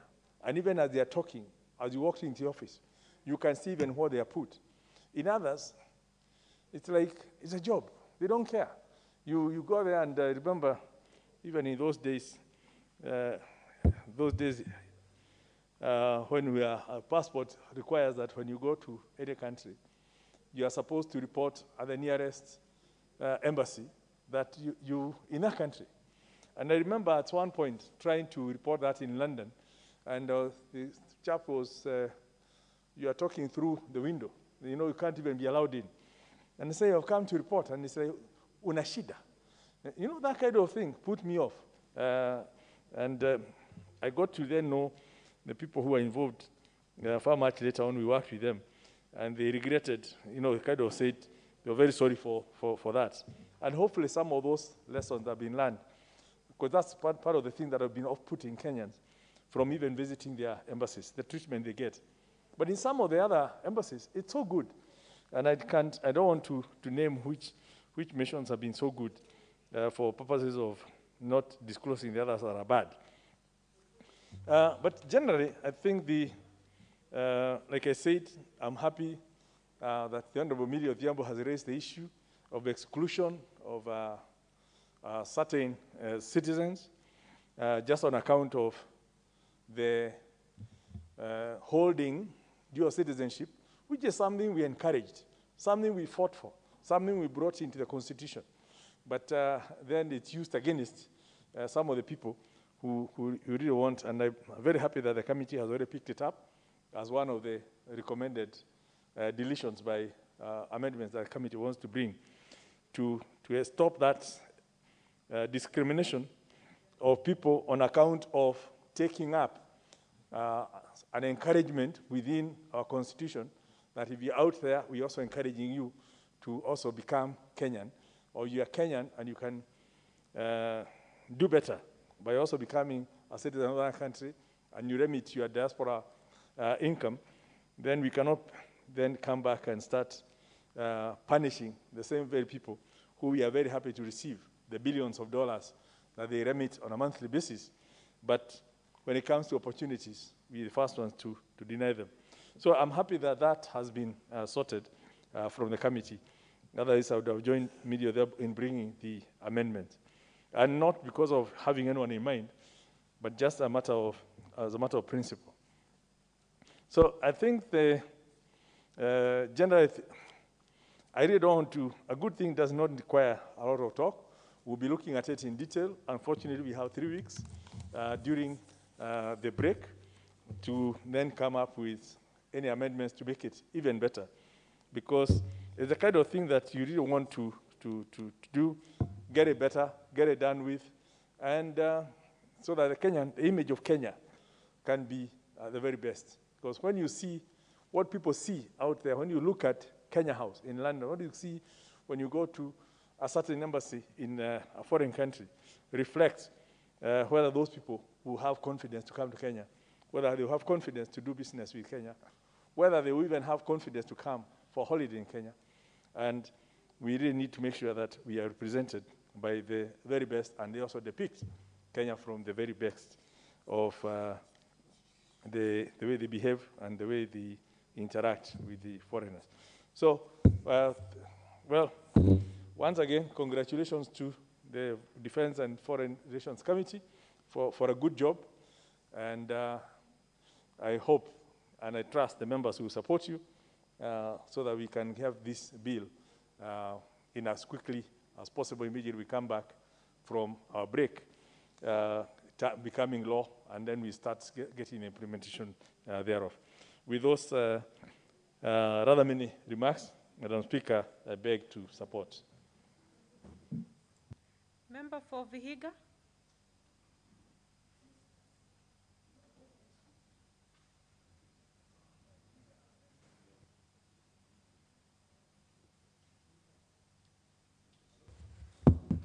Thank you. Thank you, Madam Speaker, for according me this opportunity to support this bill. From the outset, let me congratulate the committee for having come up with this good piece of work. And I just want to say that foreign service is a very important aspect of how we relate with other countries of the world. This is a bill that is aimed at streamlining how the foreign service of this country will work. It is also an attempt to bridge up the gray areas that we have witnessed in the operationalization of our foreign service. Madam Speaker, one of the most important clauses that attracted my attention is the definition clause. This is a very important clause. In that clause, this bill has attempted to define so many things that were left vague and which are very important.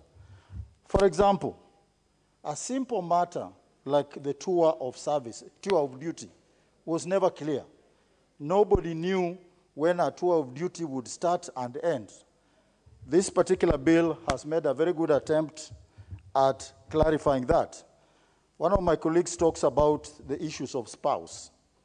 Very important, because within this bill, or within the service, we do have issues to do with privileges and so forth. It has also tried to define who a dependent child is very clearly. And I'm sure after all the amendments that will come up, you will find that all these gray areas have been tackled very well. The other aspect of this bill I want to speak to is it is addressing the issue of geographical footprint of our country in the world.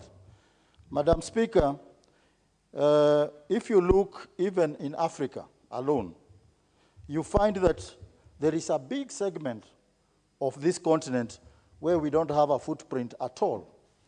Until the other day, the whole of North Africa and West Africa, we had only 2 missions, namely Abuja and I think Algeria. And this is a big, vast part of our continent.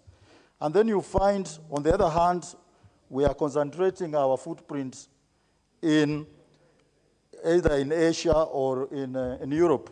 So this bill makes an attempt to clarify or give guidance when we are trying to open up these missions. The other aspect in the bill is to do with what, again, one of my colleagues touched on, and this is the face of Kenya. Yes, it is true, some of us have traveled in these missions abroad, and we've seen what we've seen. And it's not only the ambassadors or the officers who are appointed from Nairobi. We do have people called local staff who are actually recruited in the foreign countries. Then you go to a country and you find even the local staff, the local staff engaged in that mission is probably from one community that resides in that country, when we know all Kenyans are represented in all these countries that we go to. So I think it's a very good attempt at giving guidelines on how to show the face of Kenya outside there. The bill also touches on issues of secondment of officers. We know that in the missions abroad, apart from the mainstream officers, we do have others, the ones we call attachés. I think this bill attempts to give guidance on how the relationship with between the mainstream and the so-called attachés, so that as much as we know that these attachés functionally report to their parent ministries, for example, immigration officers or education officers, functionally they report to their ministries. But administratively, they actually report to the head of mission.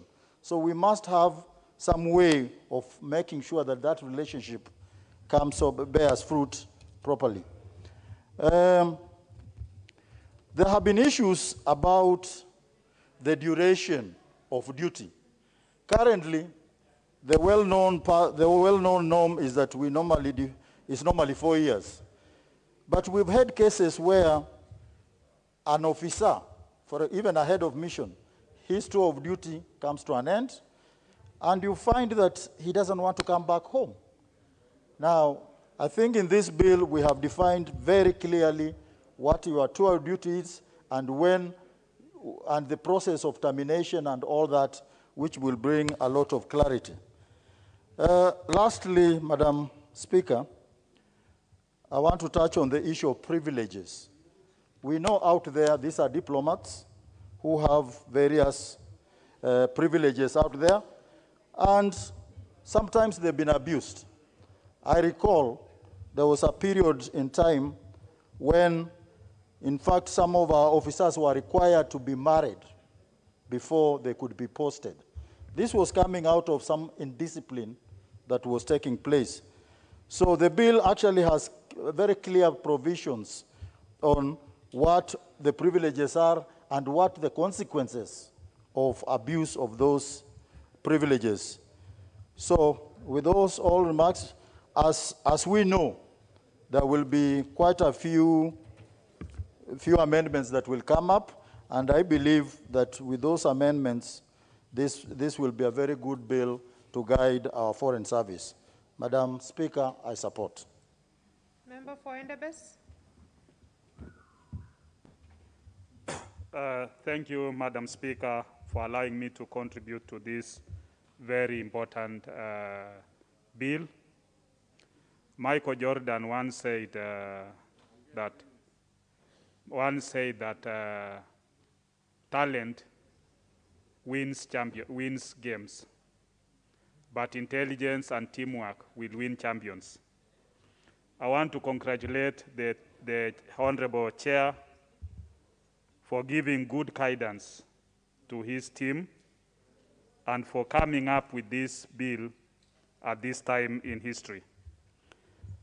Apparently, we have good and bad people within our foreign office. But I want to say, as currently constituted, I think our foreign office officers working there have done a commendable job in most cases wherever we've been. Even when you go to the Ministry of Foreign Affairs here, you find that the people working there are very courteous, they are welcoming, and they are willing to give you advice. I want to give a case in point. Another time I went there trying to follow up on the passport for my son who is starting in Canada, and I got a lot of overwhelming support, both in the Ministry of Foreign Affairs here and also in our embassy in Canada. I think I want to appreciate the good work some of them are doing. But this bill in itself is very timely because it is putting of our Ministry of Foreign Affairs in a more professional way. It is laying down a law on how the people, even ambassadors, are going to be recruited, on how the staff are also going to be recruited, and how even those to be seconded.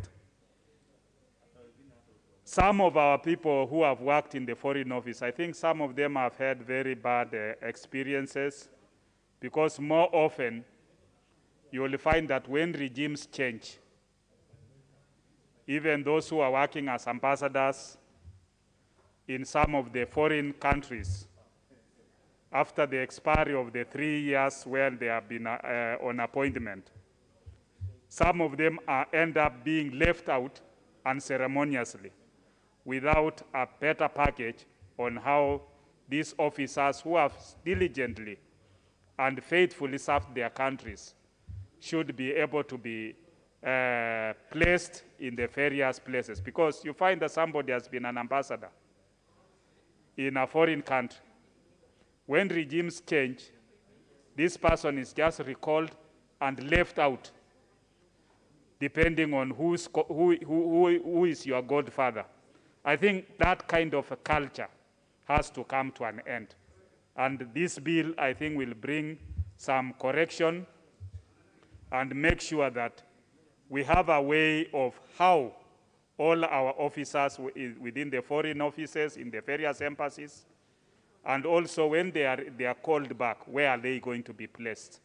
I think that's a very important thing, that these are going to be the staff of the Ministry of Foreign Affairs, and this is how they'll be placed. And if somebody is going to be even an ambassador, these are people who will have to go to the school. They have to go to the Academy of Foreign Office, and they'll be taught on how, for a certain period of time. We've seen in other countries where this is happening. So, and people are going to, based on their performance, they'll have some kind of even code of ethics, code of conduct, in as far as the foreign diplomatic offices are concerned. So, to me, I think this is a bill that will be able to streamline our Ministry of Foreign Office, make sure that it is run professionally and in the best way, in the best interest of the country. With those few remarks, Madam Speaker, I want to support.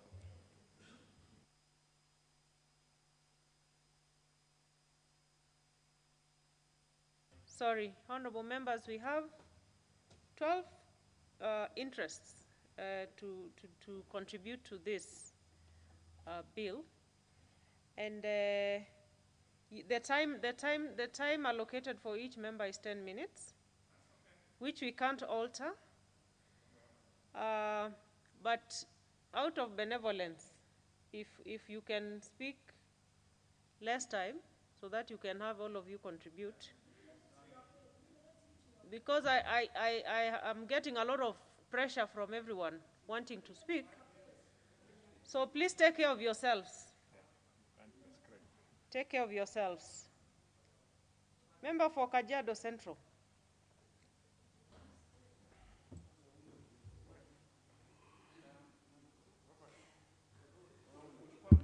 Thank you, Madam Speaker, for giving me this opportunity. And for the benefit of other members, Madam Speaker, I'll try and take just 2 minutes. And let me, Madam Speaker, start by congratulating the Defense and Foreign Relations Committee, which I'm a member,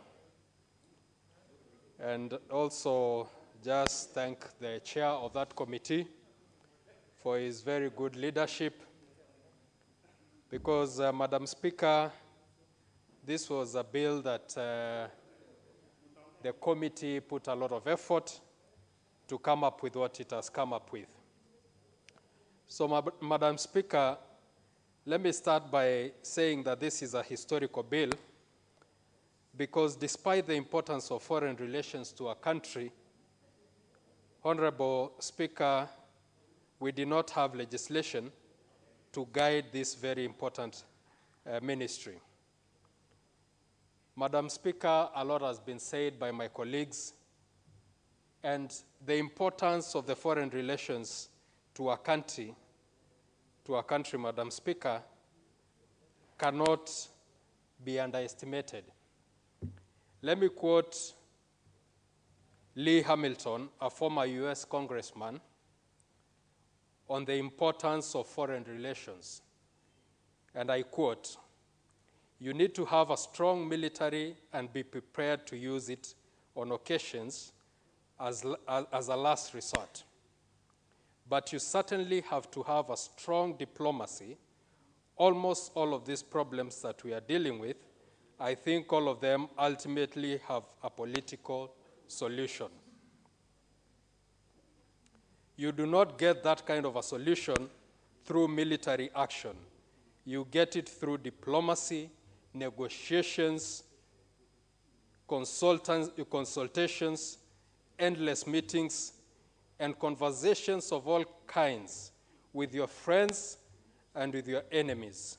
We need a strong diplomatic effort in order to advance our interests in the world." Madam Speaker, this statement speaks to the position that Kenya has been holding with its neighbors.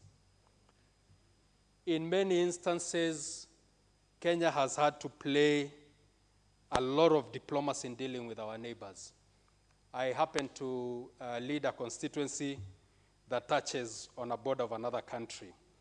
And in many occasions, we've seen potential conflicts between our people trying to do business across borders, and many other aspects, Madam Speaker. And most of the time, we call upon the Ministry of Foreign Affairs to try and come in a way. But, Madam Speaker, this is an area that is not legislated. This is an area that is not guided. This is an area that has been gray. But this bill seeks to bring in a lot of guidance. It seeks to speak to a lot of these things.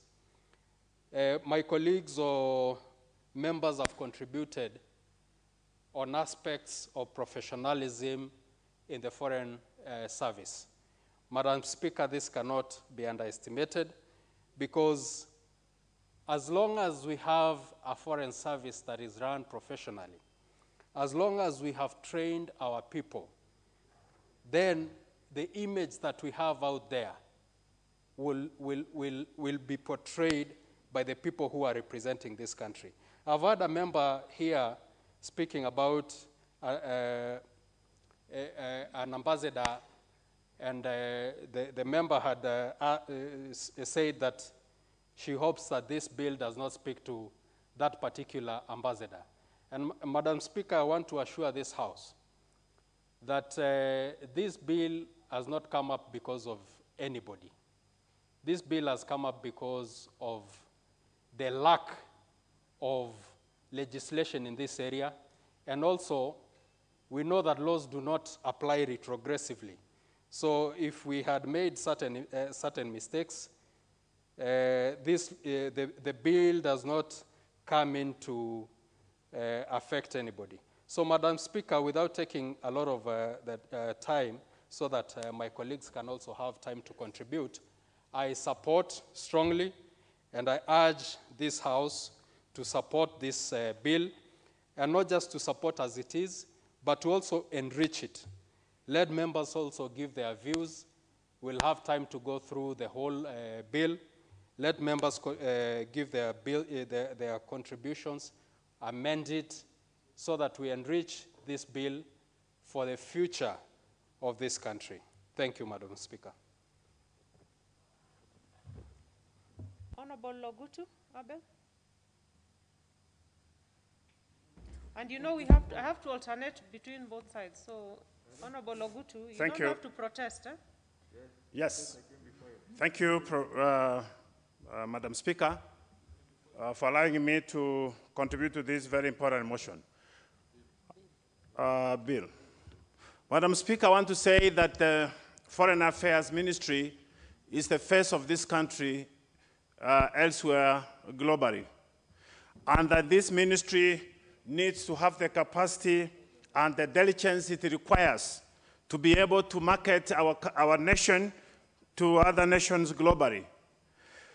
It's for that reason that, Madam Speaker, I stand to support this bill on the grounds that unless as Kenyans or as a nation we are able to be visible out there, then it will be very important for the world to know that we exist. I know, Madam Speaker, that we have come a long way as a nation through various activities that have been able to sell the country globally. One area that we have championed so much for many years is tourism. I think, Madam Speaker, I want to say that as much as we continue focusing on this area, we also need to be able to explore other areas, upcoming areas. And it's for this reason that I find this amendment very timely, and I stand, Madam Speaker, to support it. Well, as I stand to support this bill,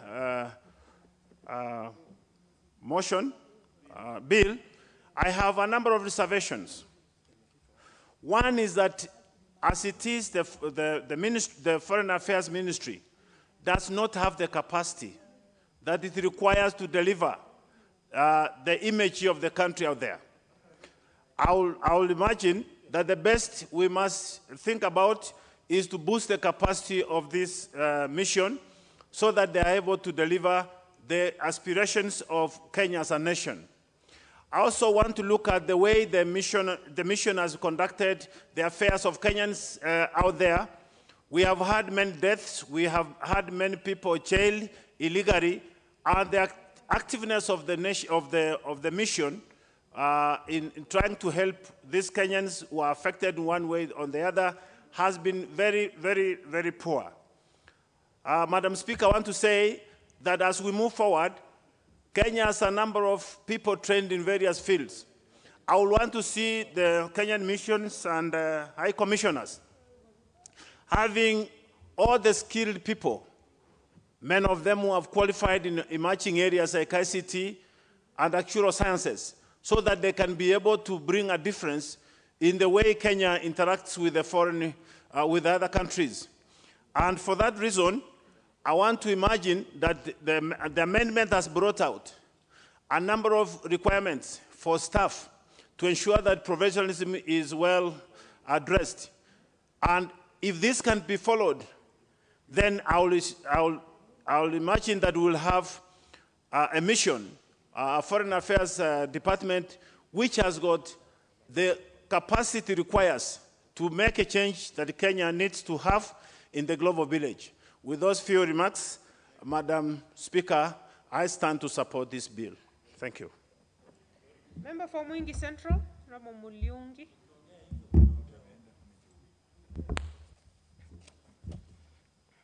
Thank you, Madam Speaker. I rise to support this bill and thank the chairman and his committee for coming up with this innovative idea. Madam Speaker, currently appointment of foreign mission staff is not only a facade, but very discretional and political.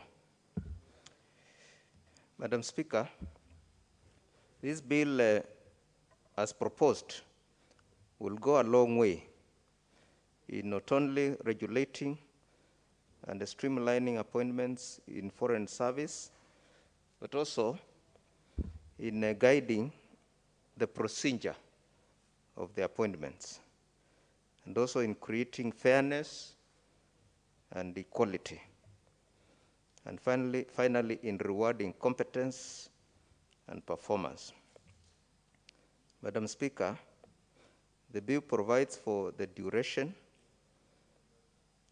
and also the procedure of termination, so that you cannot be terminated if somebody does not like your face, and also highlights the functions and the duties of the appointee. Madam Speaker, the bill also creates a foreign policy which before was not clear. And this foreign policy, from what I read, will be highly publicized. It will be put in the Kenya Gazette, in the websites, and also in the dailies.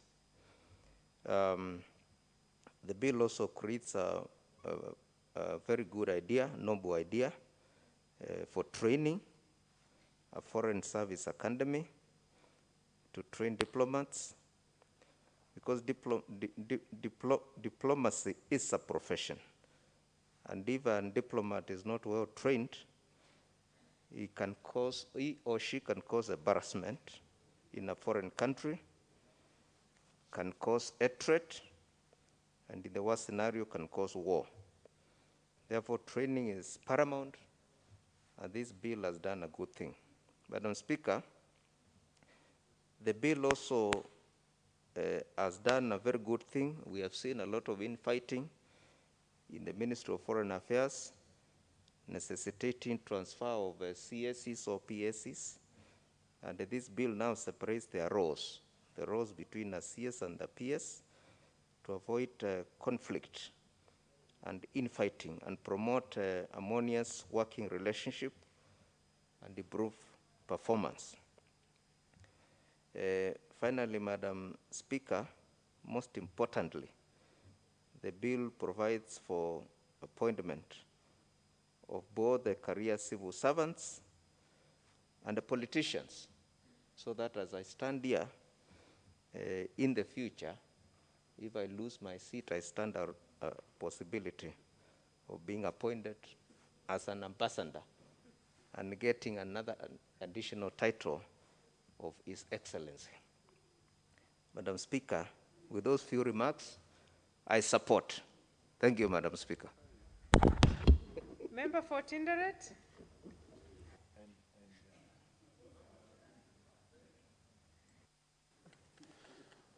Honorable Speaker, I rise to support this bill. And Honorable Speaker, before I contribute to this, I want to really congratulate the Chair and the Committee on Defense and Foreign Relations.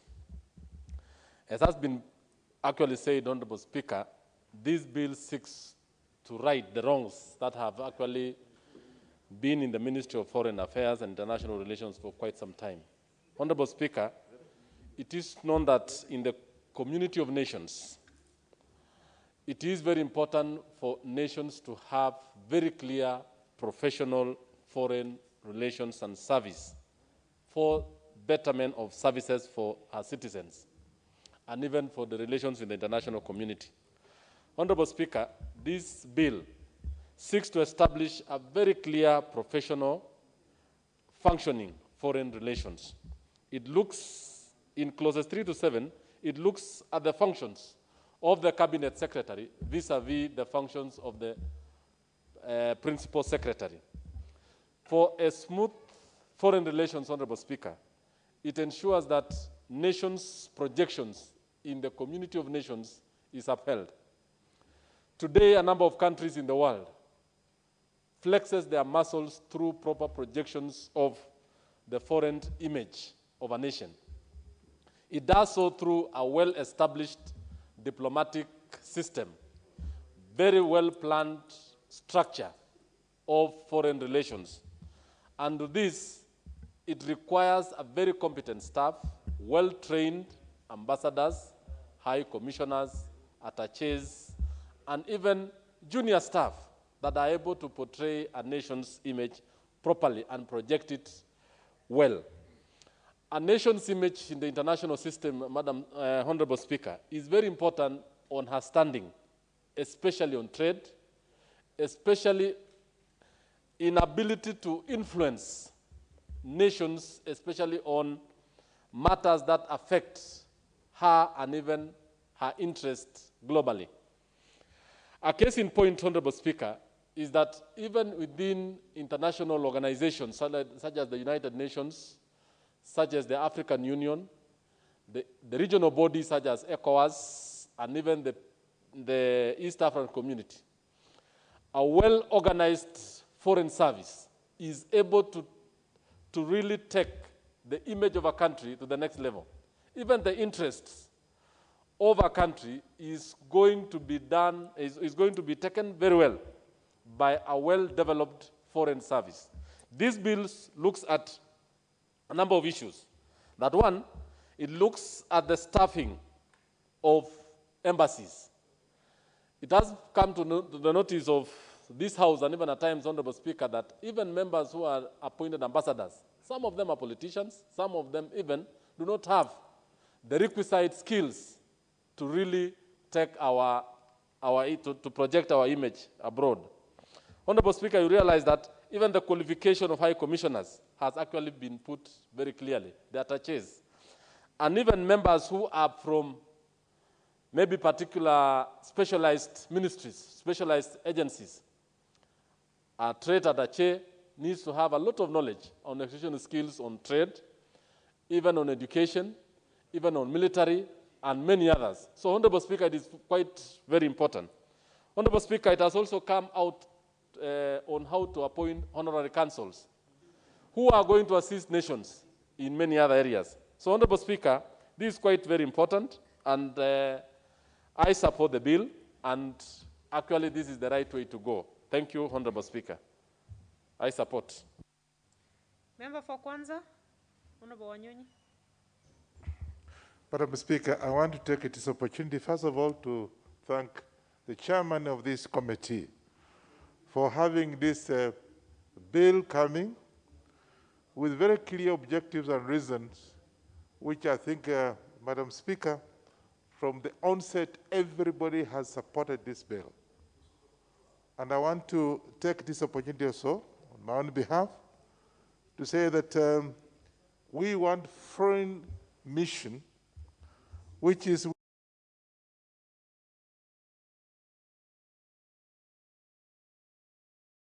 have been in this country longer than most of the people here. And I'm a bit disappointed that, Madam Speaker, I don't even know when the rain started beating us. Kenya was a big brother in the region. And I can assure you, because of poor relation, because of poor, in fact, Honorable Kimunya said, and it's true, I went out there, and when I went to a mission, you know, the staff didn't even take me as a Kenyan. He was a Kenyan. In quotes, unataka nini? This is how it is. And so I believe this bill could be able to train our people and to be able to at least have the image of our country better than it is today. I don't know when the rain started beating us. On that same note, Chair, I want to address you.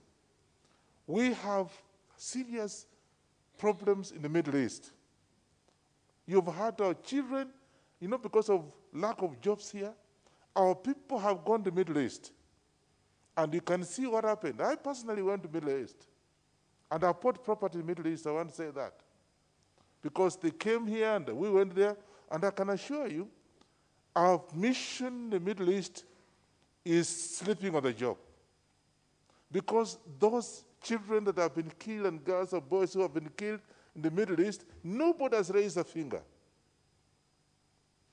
And you can also see, in fact, no, you don't even get a statement from the mission because, Chairman, our people are not trained. And it's now up to you. Wanyonyi, just address the speaker. The chair. No, I'm just because the chairman is here. No, you're and not he's very supposed attentive, to address the chair. And I'm referring to you as I refer to him. Madam Speaker, I want to say that as a Kenyan, as a patriotic Kenyan, I'm a bit disappointed, Madam Speaker, because our staff out there in the mission have not been trained. And this particular bill, I think it will be able to help our people to be able to, you know, look at, say, 10 years ago, we had a lot of tourism in this country. What happened? That was a major foreign exchange earner. Today, I can ask you, we almost a quarter of what we used to have. So because our missions are not very good, because you go to UK, you go to Middle East, you go to, I was in some position working for Kodak, which is a multinational company. And you go there, you say you are from Kenya, And people, they come say, how is it in Kenya? How are you doing? You know, people are so interested in this country. Today, I can tell you, Madam Speaker, there's nothing. So it's because we have a poor representation, poor embassies, and therefore I think even before somebody is appointed to go to a certain mission, you have to have orientation of almost 2-3 weeks so to be able to understand his mission, where he's going. And therefore, I want to take this opportunity to thank the committee for having come up with this and make sure that actually in the third reading, we'll be able to enrich this particular bill so that our people to be able to understand. We have to sell our country. So each one of us is asking, when the rain start beating us? Lastly, and not least, Madam Speaker, I also want to take this opportunity to say one thing about our appointments. Please, let's not go political. And I think this is what, let's not go political. Let's take people, the right people to go to places to be able to sell the image of our country, other than going, somebody like my brother here has just simply said that when he fails to go through the next election, he might be appointed because you know, maybe his party has formed the government. We want diplomats, people who have been trained, people who are professionals to be able to sell this country. With those few remarks, Madam Speaker, I support, and I hope this committee will come up and the third reading will be able to enrich this particular so that can be able to sell our country properly. I support. Member for Njoro.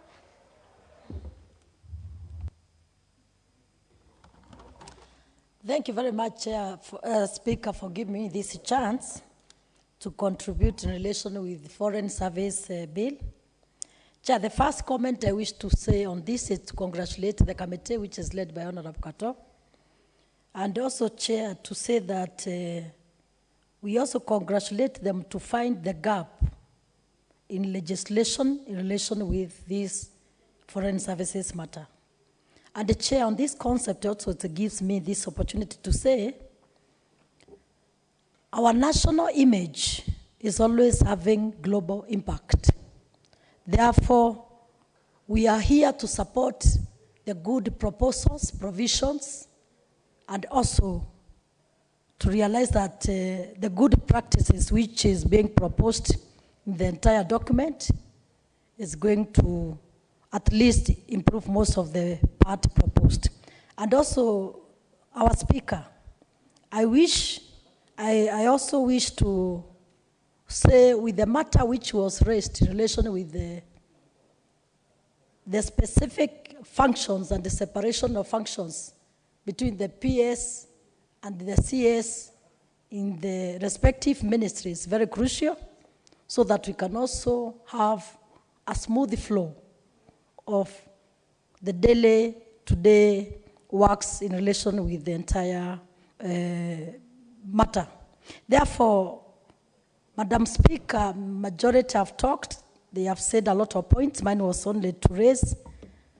And also to say, in relation with the staffing, I think our main concern would be, when it comes to the issues of staffing, we also would wish proper inclusion of everyone, that is youth, women, and also the people with disability when it comes to the matter of staffing. Also, another good concept in relation with the entire document, it is the Foreign Service Academy, which actually gives a position of trainings and the programs to enhance the skills to the entire team. Therefore, Madam Speaker, mine was to support this good foreign service bill. And I don't want to take a lot because my other colleagues are interested to also contribute. But this is going to put also our country in a better position and to make sure that our empowered representatives of the nation will also put us in a good position as a nation. Therefore, Madam Speaker, thank you very much for this position and for giving me this chance to support this bill. Thank you, Madam Speaker. Member for Matungulu. Thank you very much, Madam Speaker. I want to thank our colleagues for agreeing with us in the committee on this bill. Madam Speaker, I want to say that this is a bill whereby it gives a clear guidance of what kind of a Kenya we want to be out there. It is the guideline through this bill whereby most of the embassies now they need to be put on notice that they cannot just operate as a kangaroo embassy. Madam Speaker, I want to put it very clearly. The bill addresses most of the gaps which we found in the foreign service within the ministry. It starts with the staffing, it starts with the conduct of the officers, it deals with the secondment of officers, training, it deals with the local agreement, and more importantly, Madam Speaker, it also gives power to the missions to do their best within the globe. And I believe, Madam Speaker, we realized the biggest gap was code of conduct by our officers out there. Because surely you are appointed here as a missioner, ambassador, honorary, you get into a foreign country, there is no guideline. We want to say as Parliament, we are putting the house in order in foreign affairs so that we are not going to lose any more trade, we are not going to lose our image out there, and I believe members, you support us on this. We are already working on the regulations, and I believe we'll give the best regulation to make sure that Kenya becomes the best face outside the globe and give us the image we are looking forward, Madam Speaker, and be able to market this country and get back the glory which we probably have lost. I support and I believe this will go a long way as the guiding principle for all missions and officers who are seconded from the Ministry of Foreign Affairs. Thank you, Madam Speaker. Honorable Mutunga Kanyuithia. Thank you, Honorable Madam Speaker, for the opportunity to also add my voice to this bill. Honorable Speaker, this bill has come at a time when we need to sort out many things in this country and many things concerning our foreign offices. Honorable Speaker, Kenya is important in the global world, not only in terms of diplomacy, but also on the issues of foreign relations, on issues of participation in the global economy.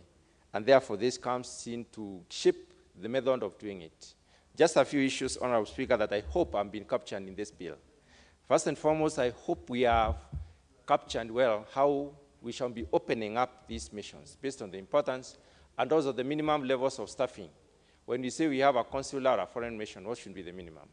Honorable Speaker, diaspora has been complaining a lot. Whenever we go out there, they call us for meetings. And the only thing they raise is that they are not significantly recognized in terms of recruitment. There is need for us to realize those Kenyans out there who have qualifications also need to be considered as people in those countries and recruited in our missions. Honorable Speaker, the issue of separation of powers is key, and we need to draw caution on the separation of powers. When powers are defined, on duties and roles and responsibilities are defined, it is important for those who have been given those roles to stick to them. We have seen some of them surpassing their responsibilities and overshadowing others. Honorable Speaker, the final thing that I want to highlight is about the foreign, the academy that is supposed to cover our staff in the foreign affairs. Foreign missions are not only those that are ambassadorial or consular. There are many others we send out at departmental level. We have offices in Washington, offices in Geneva, offices in Rome and others, South Africa, UK, name it. These are also our people who are representing us in various ways. So even as they go out, we need a curriculum to train them as well so they may behave or conduct themselves in a manner that is commensurate to the standards we put across as Kenyans. Finally, Honorable Speaker, when it comes to the staffing of these foreign missions, we have a serious shortage of especially the commercial attaches. And these are the ones who sell Kenya as a brand and also sell products from Kenya and negotiate for those other countries. We need to look into that. Honourable Speaker, I support. So we have 10 minutes to go. I have 3 requests. So if you can accommodate each other, the better, instead of sitting here all afternoon and you don't speak. Member for Bonchari.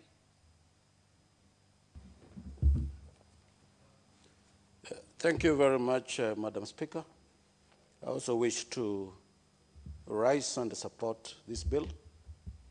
However, this bill can be improved to be much better than what we have. First of all, I think the country, Kenya, has not performed very well in terms of ensuring that our interests, our international interests are safeguarded. Number one, Madam Speaker, I would like to highlight a few shortcomings that I feel have not gone well in the recent history. One case in point is the negotiation between Kenya and Uganda on the crude oil pipeline. And I think the fact that we are mixing career diplomats with people who have no idea what being a diplomat is actually doing a big disservice to this country. And therefore, they need to have a balanced approach to ensure that we have career diplomats doing the job that they have been trained on is very important for this country. Number 2 example is the dispute between Somalia and Kenya. That I will say that our country, our diplomats actually let us down. This is something that should have been resolved by the experts before it reaches the level it reached. And many other cases where we have had that our Kenyans who are out there, either looking for gainful employment or doing something else, have actually been harassed, arrested, and tortured in a bad way. And therefore, this bill comes in handy to make sure that we have a structured approach, we have order, we are professionals in the Foreign Service. And therefore, I will also want to highlight Section 23, Part 2, which talks of a fair balance between career diplomats and other appointments, which refers to the Constitution of Kenya, where His Excellency the President has powers to appoint. I will be proposing amendments in the third reading, where we need to define what is a fair balance. Do we have 99% appointed by the President and 1% appointed from career diplomats? This is a very vague way of presenting a bill. It needs to be very clear. If the country is compatible with 20%, let's say the President can appoint 20%, not a fair balance. Fair balance means nothing.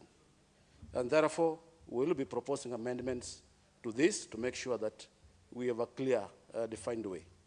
I also wish to recognize that the bill has provided for a foreign academy. And I will say that's a good thing.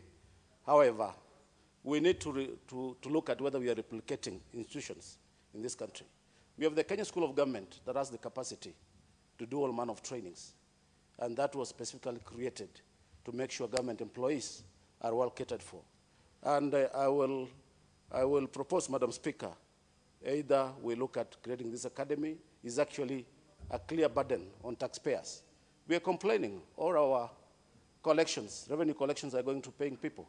I don't know whether we still want to create parastatals while we have the Kenya School of Government. I'll also want to propose amendments to Section 37(1), where we talk about the Director General of the Academy. The Director General of the Academy is also been given a responsibility of being the Secretary to the Council. To me, that is dual responsibility.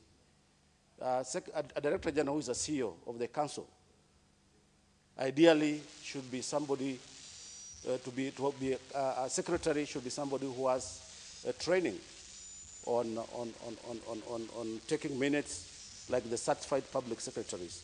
And therefore, I will be proposing amendments to this to ensure there is separation. And nowadays we have professional people who are doing this. I will try to expedite, Madam Speaker. I'll also raise an issue with Section 44, which covers Section 44 on the financial year. I think this is provided in the Public Finance Management Act, where it's very clear. I don't know why we'll want to provide for financial year. That applies to Section 45.1, where we are talking about annual estimates, Section 45.3, where we are talking about the budgets. That is the role of the National Treasury, which is clearly defined in the Public Finance Management Act.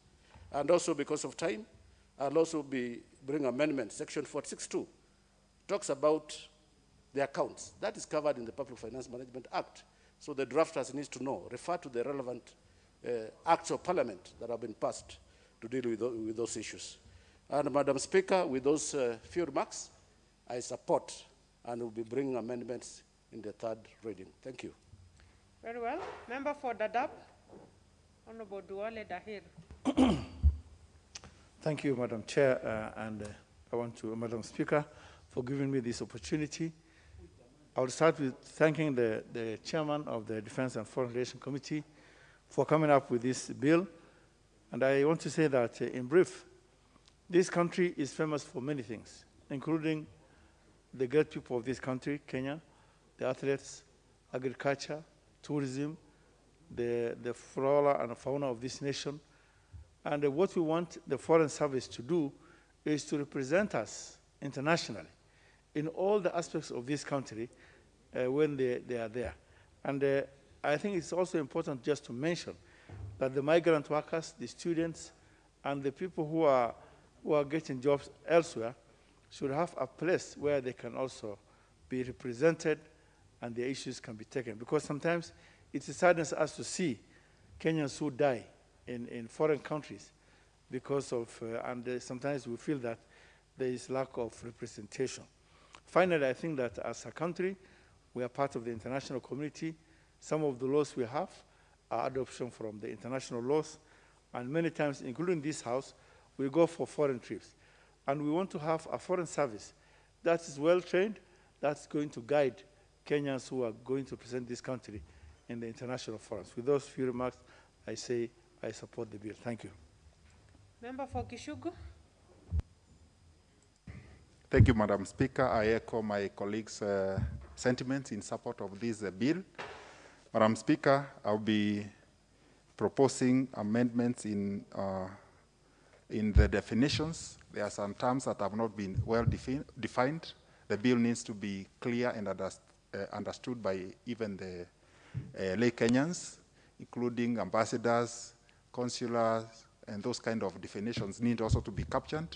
Madam Speaker, I'll also be proposing amendments in the bill to propose that these diplomats serve for at most 2 terms, just like any other areas of service in this country.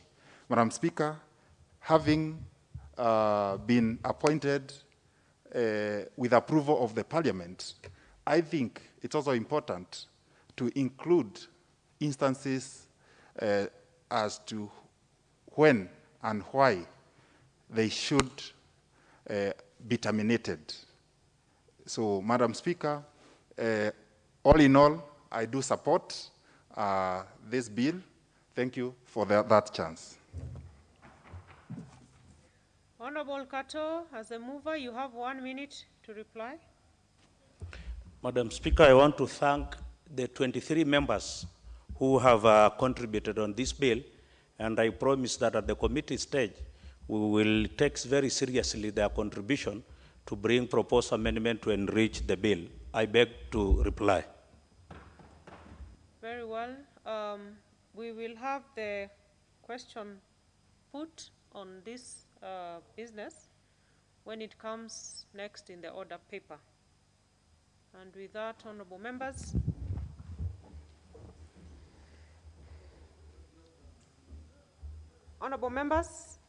the time being 9:30 p.m., 9:29 p.m., this House stands adjourned until Thursday, 8th July 2021 at 2:30 p.m.